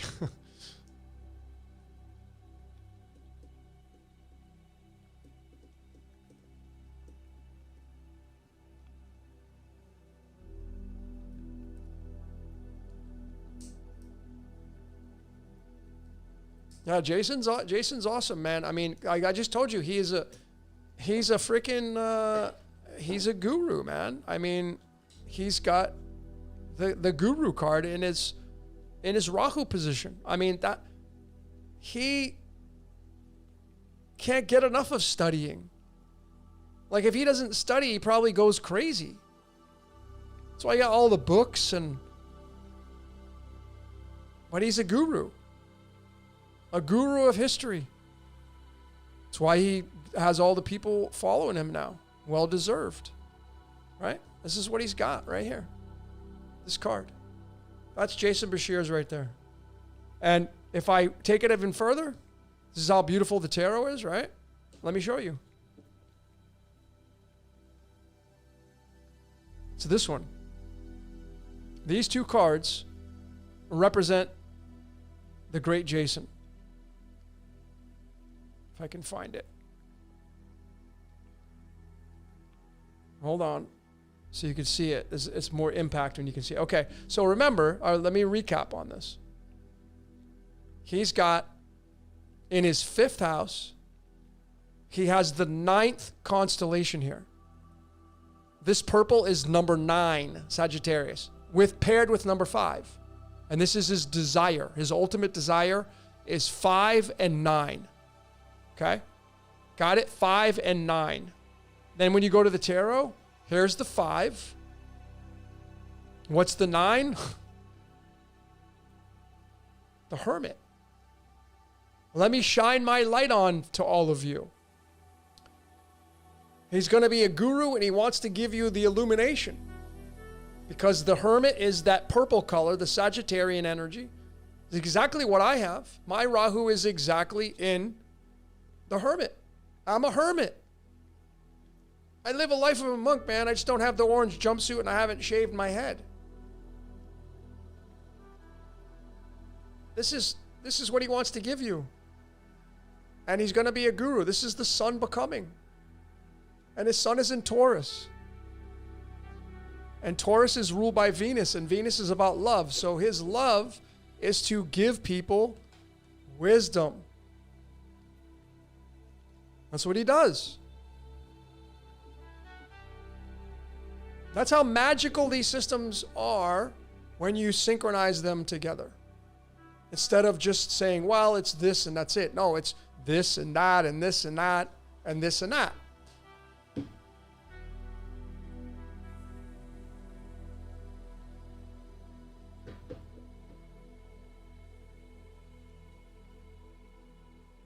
But he's a 8 of diamonds. Jason Bashir's is. Yeah, just so you know, he was born on the 160th, 161st day of the year, which is the golden ratio. His card is the 8 of diamonds and the Queen of Spades. Okay? So let me show you that since we're talking about him. And he has the same birthday as Michael J. Fox. Back to the Future. Time travel. Michael J. Fox being born on June 9th. And the 8 of diamonds, and there's the Queen of Spades. Let me show you what Jason Bashir's looks like through the cards, besides what I just showed you.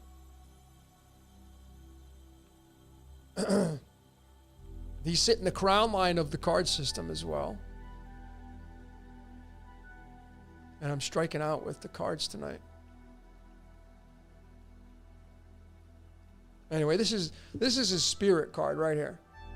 The Queen of Swords. Which is the queen of no nonsense. Like, this is why he wants to, one of the reasons why he wants to, cut everything that doesn't, like, oh, this person's this and this person's that, and I'm going to show you how they're not correct. And yeah, a lot of Queen of Swords energy, because the queen is the spade suit, and the spades is knowledge.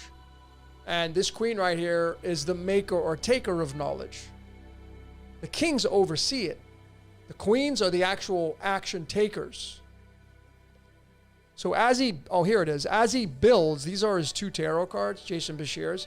As he builds that 8 of Pentacles on the right, his spirit is slashing away all the bullshit that doesn't fit into the criteria of his truth. His truth.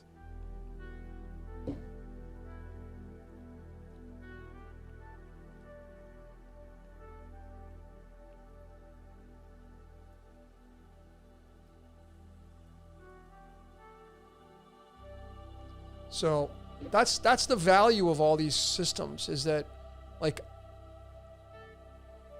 these people that get hung up on the dirt of what was. And I'm looking at, like, the good and the positive, and, like, what is this person doing? And when I see them doing what they're doing and changing people's lives, I like that. I'm like, that's who I want to rub elbows with. That's the kind of energy I want to be a part of. That's the same with Jordan and a few others, Dr. Danny, and because these people, they want to get it right precisely. They're not looking to get close. They want to get it exact, and they're using the systems that have the documented evidence of getting it as close as you can get. We don't have it all figured out. Like if I lay all my truths out, ladies and gentlemen, I've been very transparent and honest about this. And I think that this goes for everybody. That if we lay our truths out on the table, we don't have it all figured out. We can authentically be human beings and say, I don't have it all figured out. Jordan doesn't have it all figured out. Jason doesn't have it all figured out. Dr. Danny doesn't have it all figured out. We're still learning. So if we had it all lined out, there's going to be layers in there of inaccuracies. Okay, fine.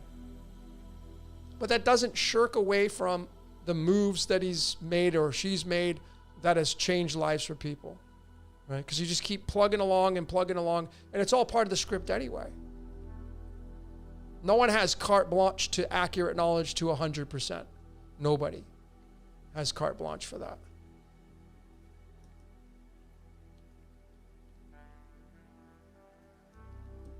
Ash I5T9P asks, wasn't your last video your final video for this channel?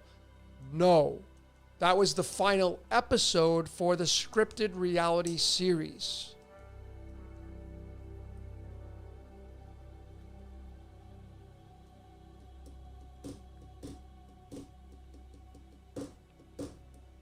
All right, I'm going to wrap this one up because I got to eat. I haven't really eaten yet in a while. So I appreciate each and every one of you for being here. I hope you learned something. I hope you make the adjustments if you are coming from, another system. I hope that you're going to make the adjustment. And I just want to put out there, same with the human design. You got to make the adjustment. Because you're getting definitions that are not based on the look up into the sky.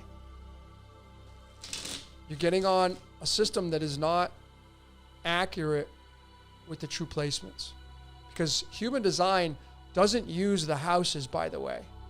Human design does not even use the 12 houses that were created through ancient Babylon. Human design specifically uses where each celestial is located. So if you've been using a human design system that is based on the original tropical, it's off. And I know some of you say, "Oh, but I get this, but this is accurate." And this, ladies and gentlemen, it's on percentages, man. You're going to get layers of magic that are going to be accurate for you. There's crossovers, et cetera, et cetera. That's not even to be debated. But if you want to get the accuracy for that system, you got to use the true sidereal, and we created it in the Spotlight course. I'm not telling you that to sell you on it. I'm just giving you in real time. I'm giving you the evidence. You didn't hear me ask you to hit the notification bell and make sure you subscribe to my channel, and you didn't hear me say that, right? Because I don't care. I want to help people, sure. But I'm not here to manipulate you. I'm not trying to pull the wool over your eyes. I'm not trying to get one past you. I'm not trying to, belittle you. I'm trying to advance your layer of understanding about yourself. So the Spotlight course, one of a kind, man.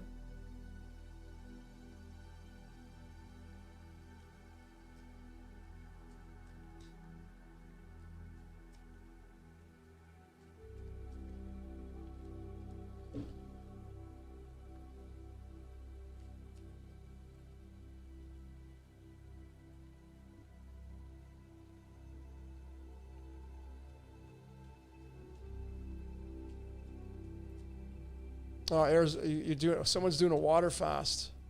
Nice. You should be hungry by day 4. Oh, one last thing I do want to mention, which is pretty exciting for me. I'll leave the link for all of you in case you're interested. Let me just pull it up.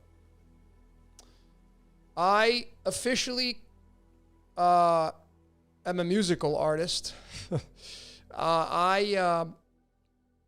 I finally pulled the trigger and created a full band, AI band. I came up with all band member names. I made images. I just went kind of gangbusters. And I released my YouTube channel. And the band's name is Madruga. This is a Spanish word for getting up early, which is like a paradox because that's something I never do. So it kind of is linked to the rising of the sun. And it's pronounced differently. That's just kind of how I pronounce it, Madruga, but it's actually pronounced different in Spanish. And my Spanish is not that great, so I'm not even going to attempt to butcher it. But this is a Spanish word. It's very fitting being in Mexico. But I have 2 songs right now on here. And this is they're very heavy. This is like my roots. So if you don't like heavy rock, you probably won't like this. It's not like fancy, the synthwave pop stuff that I played in the beginning, but I probably will add more layers to this as I go along. But right now, this is kind of like the moods that I've been in and kind of my roots. So, and the songs that I create are off of, Suno, if you know what that website is, but it's very tricky. And I'll click this, and you guys can, if you guys want to join in, you can go listen to it. But it's very tricky to get it the way you want it. It's hit or miss, more misses than hit. The one thing that I did do is write the lyrics. So the lyrics of the songs are written by me, so you can kind of get into my head based upon the lyrics. Here's the link, and I'll pin it up there if you guys want to give it a listen. And I'm not going to ask you to subscribe. It's just my creative outlet. I know a lot of you have been asking for playlists and all that. That's kind of what inspired me to do it. Even the song in the beginning, because I people say, "Oh my God, I got a lot of comments about that. Where can I get that song?" I made it. I made the song. So I'm having a lot of fun with it. I'm going to keep doing it, and it's a nice outlet to get away from decoding because that's all I do. So it's been a real fun time. I don't get any royalties for the songs. That's not the purpose of it was just to feel a certain way. So I don't get any royalties from it. I don't even know what goes into that. See, this is what I had said. This is my idea. And maybe someone will take this and run with it, right? I had stated maybe a month ago when I first put out an AI song. It wasn't mine, but I played it in the beginning of one of your What's Your Questions. And I had said to you guys and gals, the audience, I said, I personally think what's coming for the music industry is that someone's going to come along and create a band and take the songs from AI and go out and play them live. So that's my idea. My idea is to get these songs really, really good and then find band members to maybe go and take them and make them better and go play them live at concert. So these songs that I'm creating, I think they're really good. You may not like them because it may not be your taste. That's totally fine. I'm being biased, of course. But these are curated by me, and it's been fun, but it's been very challenging to do it. So, yeah. But if you like heavy metal and rock, and I really having fun with a woman's voice right now. I have it kind of dialed in with this really gritty, raw female voice. It's amazing. So I have another song that I think I've finished that I'm going to put out. So there'll be 3 on there. So I'm just looking to create an album and then maybe find some people that would go out and play them live. I think that's what's going to happen with AI music. I think AI is going to get so good that you won't even be able to tell. And then you're going to have people that be like, damn, I want to go listen to that in concert, because there's nothing like going to a concert. And you'll have band members going to play a concert and they'll play these songs live. I think that's the next step. I really, really do. I hope somebody uses that idea and does that. Oh, also one other thing too I can mention to you before I pull some tarot cards is I've gotten a lot of feedback for the idea room. And the idea room was, I have a lot of ideas. I shared one with all of you 2 weeks ago on the What's Your Question 116, I think. Because I'm not going to go do it. I'd like to be a part of it, but I'm not going to go do it. It's not my thing. But I know a lot of you have great ideas. So the idea is to create an idea room where I'm going to bring people in via Zoom, and you'll have an X amount of time to share your idea live in front of the whole world. Now, the idea behind this, pun intended on the word, is that like if you have an amazing idea and you're not going to act on it, maybe you think it's going to cost too much money or whatever the case may be, somebody in the world may want to act on it, and if they're authentic, maybe they'll let you be a part of it. Maybe they won't. Maybe somebody will take it and use it and you'll get nothing from it. But at least you'll see the idea come to fruition. And I think that's amazing. Because a lot of you have some amazing ideas and not enough time. There's not enough time in your day, and there's not enough passion to actually go do it. And for a lot of you, you're the idea people. Like if you were to go into a think tank, you're the person that comes into the room and we ask you, hey, what do you got for ideas? You might not be the person to finish the idea. So you would need to partner with somebody who's the finisher. And that's the value of studying yourself through the esoteric. Like that's the goal that I have, is to get people together in a room and like, okay, you're a thinker, you're an idea person, this is the finisher. You pair somebody up with an idea person and a finisher or a go-getter, that's the power, folks. That's how you create a humanitarian society. It's no longer me, it's us, us, us. And I'm going to let you focus on my weaknesses. So that's the big thing. It's the idea room and being able to share your ideas. Okay?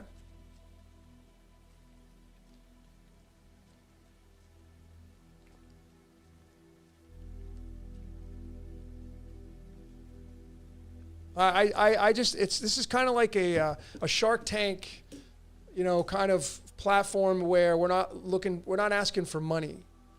This is a genuine humanitarian movement, kind of, the idea room. It's a genuine humanitarian movement where you can come in, you can share your idea. I have to moderate it because if you're like me, you like to talk. So you have to get prepared with your notes. And you need to get invited to come in. I'm not just going to open it to the public. This is going to have to be where you want to be a part of this? Great. Make sure you have your shit together before you come on, because you're going to be in front of everybody and you're going to have people listen. You want to make sure that you have all your bullet points and you want to get your idea out to the world. So the idea behind this is that you want to be able to tell your idea to the world so they can explain it to somebody else where the other person will understand it. And I'm saying that because, like, if Edward's still in here, Edward had this idea, he shared it with me, and he came on a couple weeks ago, and he tried to explain it to me, and he lost me completely. And I'm pretty good at paying attention and figuring things out, but he completely lost me. So if he's losing me, he's probably losing a lot of other people as well. Maybe some of you got it, but that was kind of segueing into this idea room. So if you want to be a part of that, keep your eyes out, because I'm going to market it where I'm going to invite people to sign up. I'm not just going to come on and say, yeah, here's the Zoom link, come on and meet up. No, I can't do it that way. I want everybody to be prepared. I want to have it structured, and I want to have everybody enjoy the presentation, enjoy the idea room. So to be like a Shark Tank, like, hey, we're not asking for money, but here's the ideas. Maybe somebody out there, maybe you're the person to make this thing happen.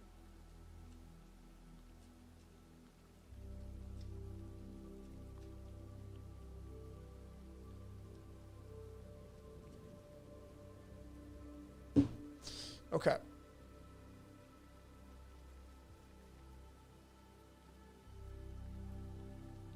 So yeah, so some of you, a lot of ideas, maybe you're not a finisher.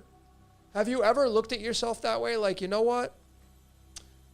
If I look at my life from now all the way back as far as I can remember, I've never really finished the things that I wanted to do. Maybe you're that person who you would say, I'm a procrastinator. Okay, well, great. Well, then that's a weakness of yours. Okay, I got a solution for you. Find somebody who gets the job done. And maybe that person it needs some ideas, or it needs a project to go work on. And you got the $1 million idea. So the idea behind this, we keep going to the pun intended, the idea behind this, it's for me, it's not monetary per se. Can there be royalties and monetary? Can you strike it rich? Can you find somebody to do what you are weak at and take it and move it to fruition to where you're going to benefit from it? Of course. And I think moving into where we're going collectively as a whole, as a species, I think that this is going to be even more important. The idea room. So if you think about it, man, like, are you somebody who procrastinates? Have you been that way your whole life? Maybe that's just the way you're scripted to play out your life. So now you got to find a finisher, or somebody that's a hustler.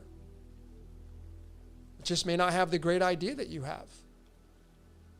And then there's the cards, the playing cards, the birthdays that you can bring all into this, man. There's a lot to it, but it's pretty awesome.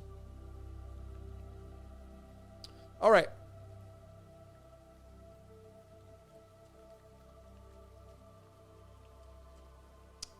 Edward, when will this be? What's up, Edward? When will this be happening exactly? I have to put it together. So I wish I had another person like me that was more of the curator. You know, the idea I shared a couple weeks ago, which I think is $1 million idea, was doing a crowdfunding campaign, bringing in 10 people, 10 strangers. You have to vet all of them. There's a lottery to pull the names, and those 10 people, they get to go to Antarctica in December of 2027 and witness the 24-hour sun. You're going to bring in 5 flat earthers and 5 globers. Total strangers. It's all vetted. It's done by lottery, so there's no biasy. And you crowdfund the entire thing. And you stream when you go down there from start to finish, and you document your entire trip. And I've already run all the numbers, and it's $1 million idea because no one's ever done it.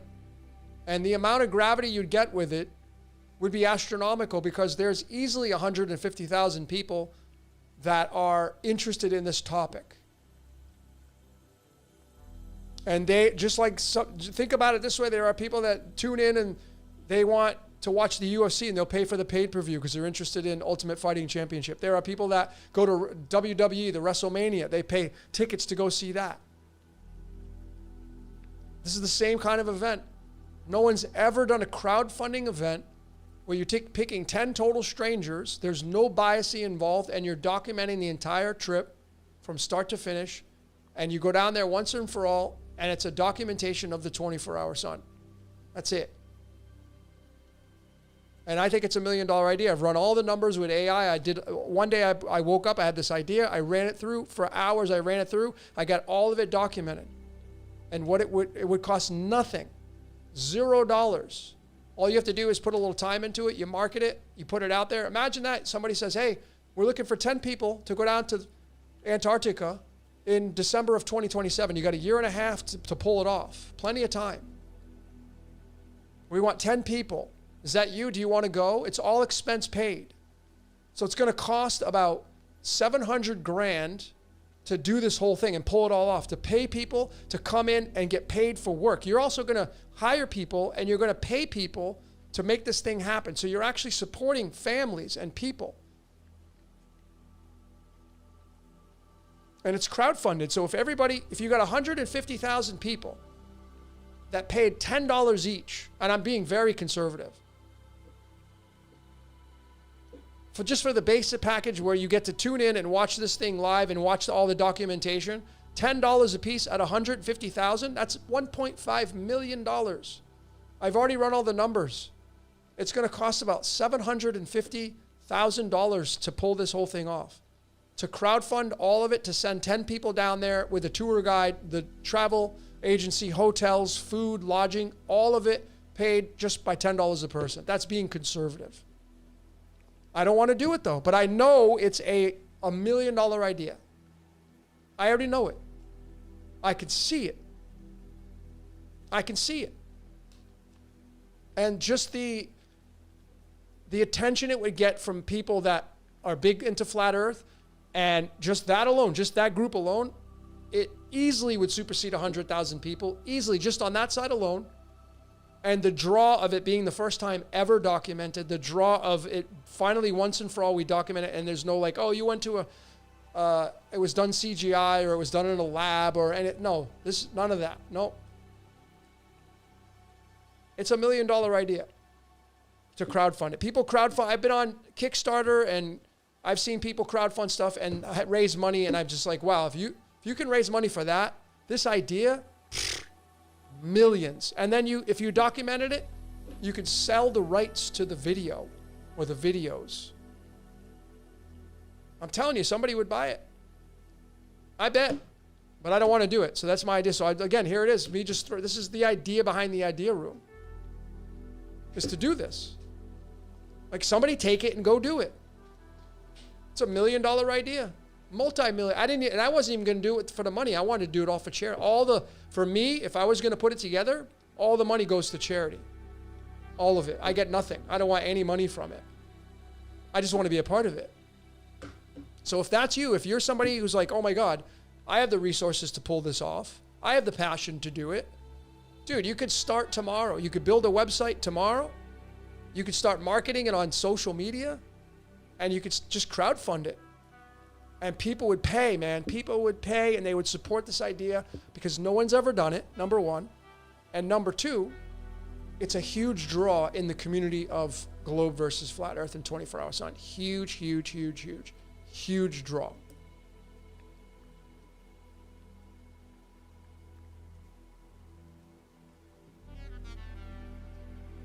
No, I don't. Tony says the government would pull out every stop. No, they wouldn't.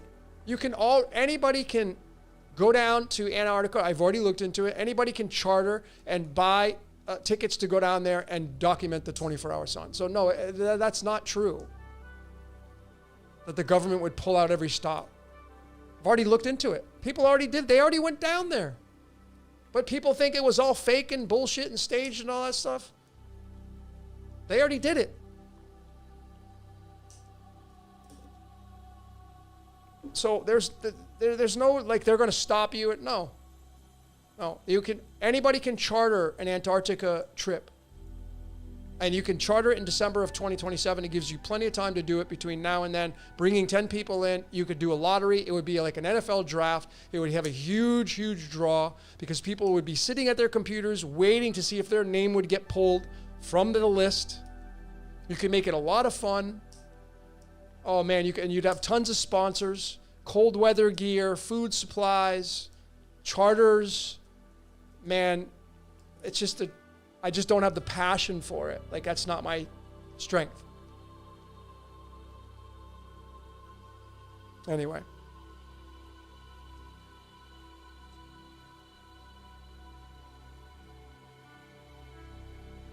All right, let's pull some tarot cards and we're going to wrap this one up. Come on, Mats.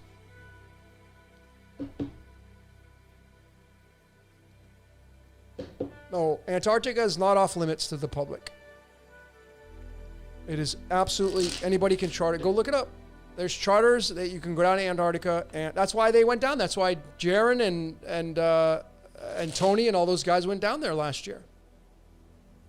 See, the big thing for me, I'll tell you this, and we'll pull some tarot cards. This was the big thing for me, okay? I'm friends with David Weiss. He's a great guy. Super nice guy. Last year when I went to Acapulco, we were on the same flight. So I saw him in Mexico City before we went to Acapulco. And I asked him, hey man, you got invited to go down there, all expense paid. Why didn't you go?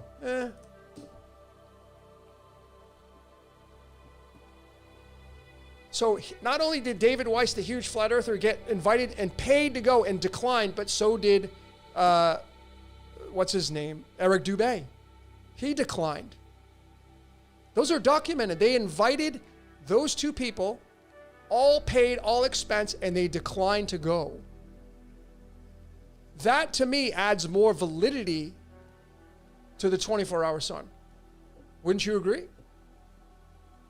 I'm friends with David Weiss.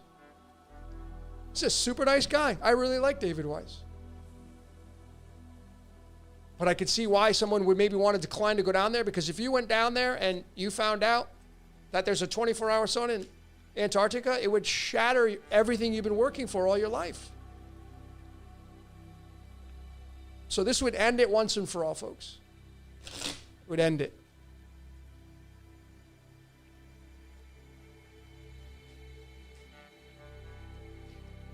All right.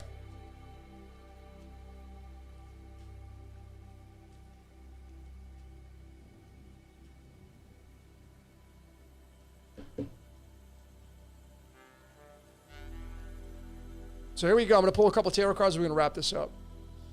The idea for the tarot here is like, what's the most important thing to focus on in life right now? This doesn't really have anything to do with right now of this presentation of these two systems of astrology.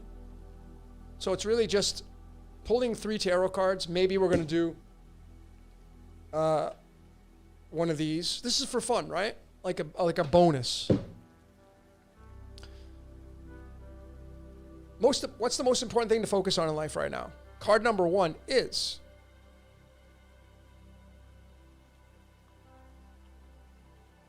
sadness. 5 of Hearts, 5 of Cups.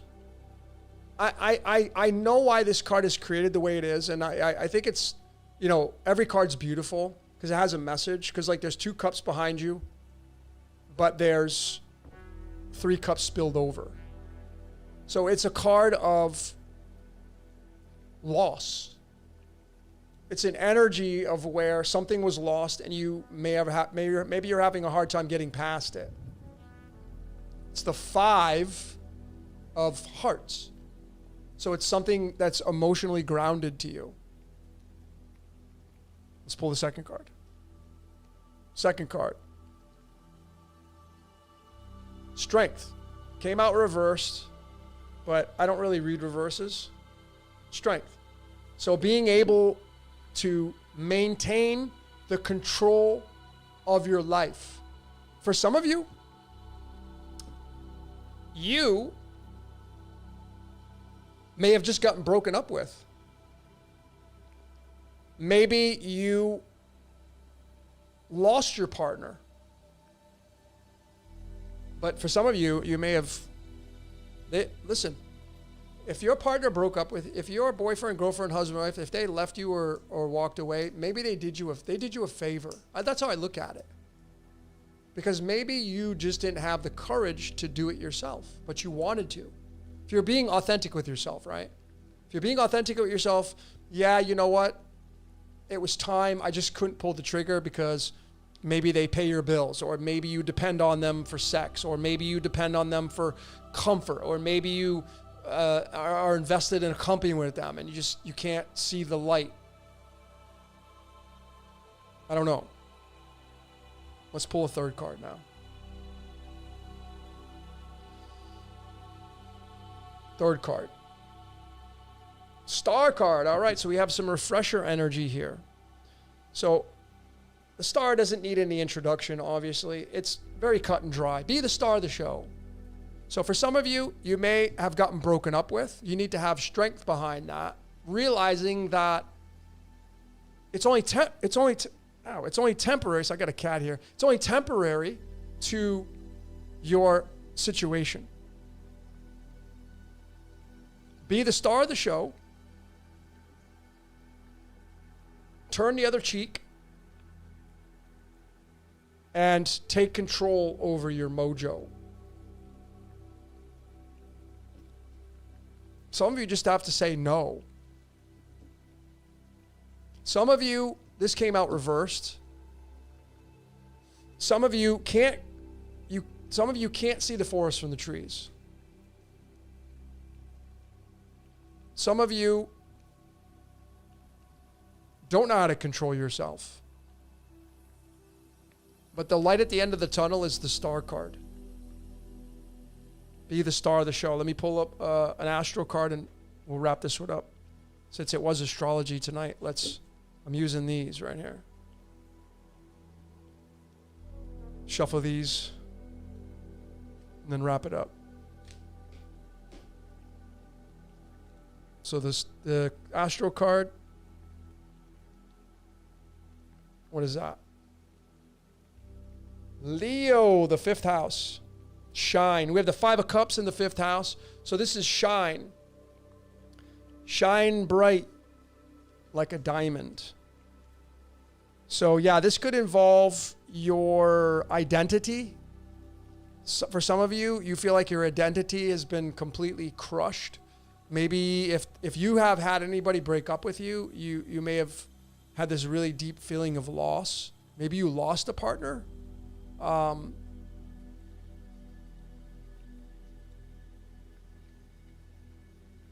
Some of you may have circulation issues. And you got to change your diet. And when I'm talking about circulation, I'm talking about Viagra and Cialis circulation.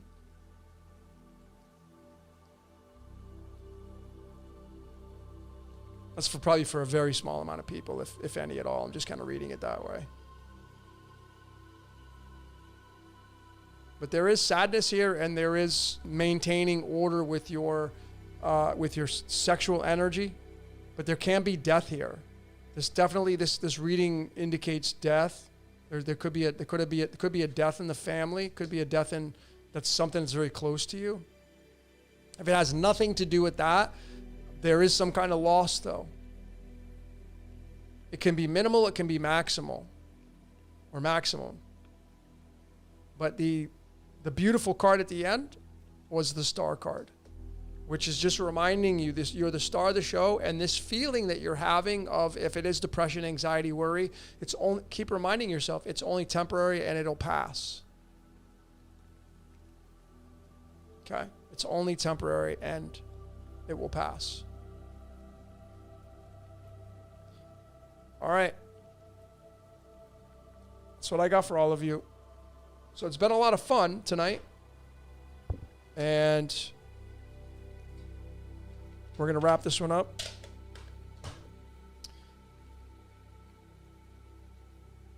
And I'll play you guys another song that we created. And you guys and gals can chat amongst yourselves.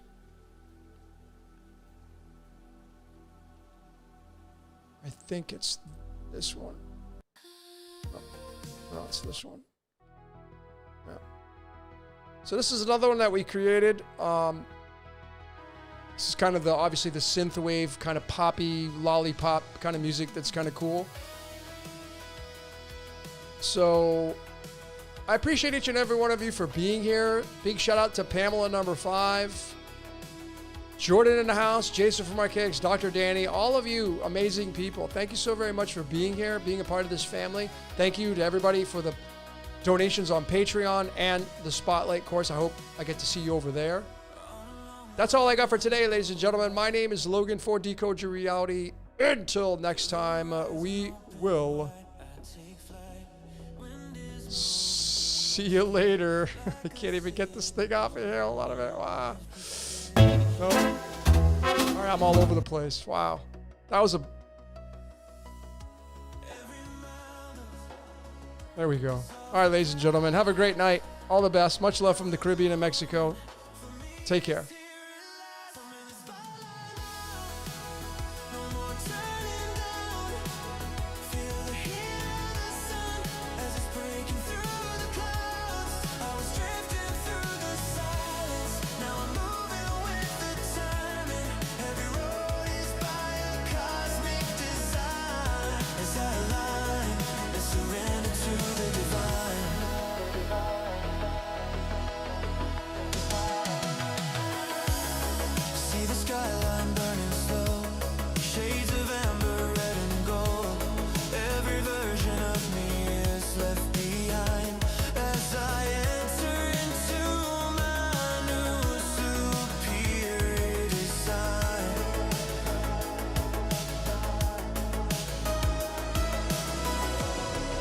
There's a rhythm in the air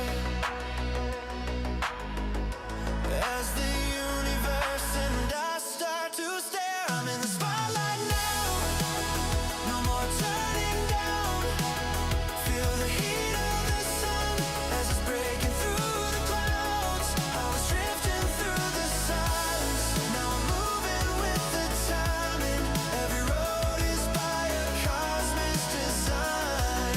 Align and surrender to the divine.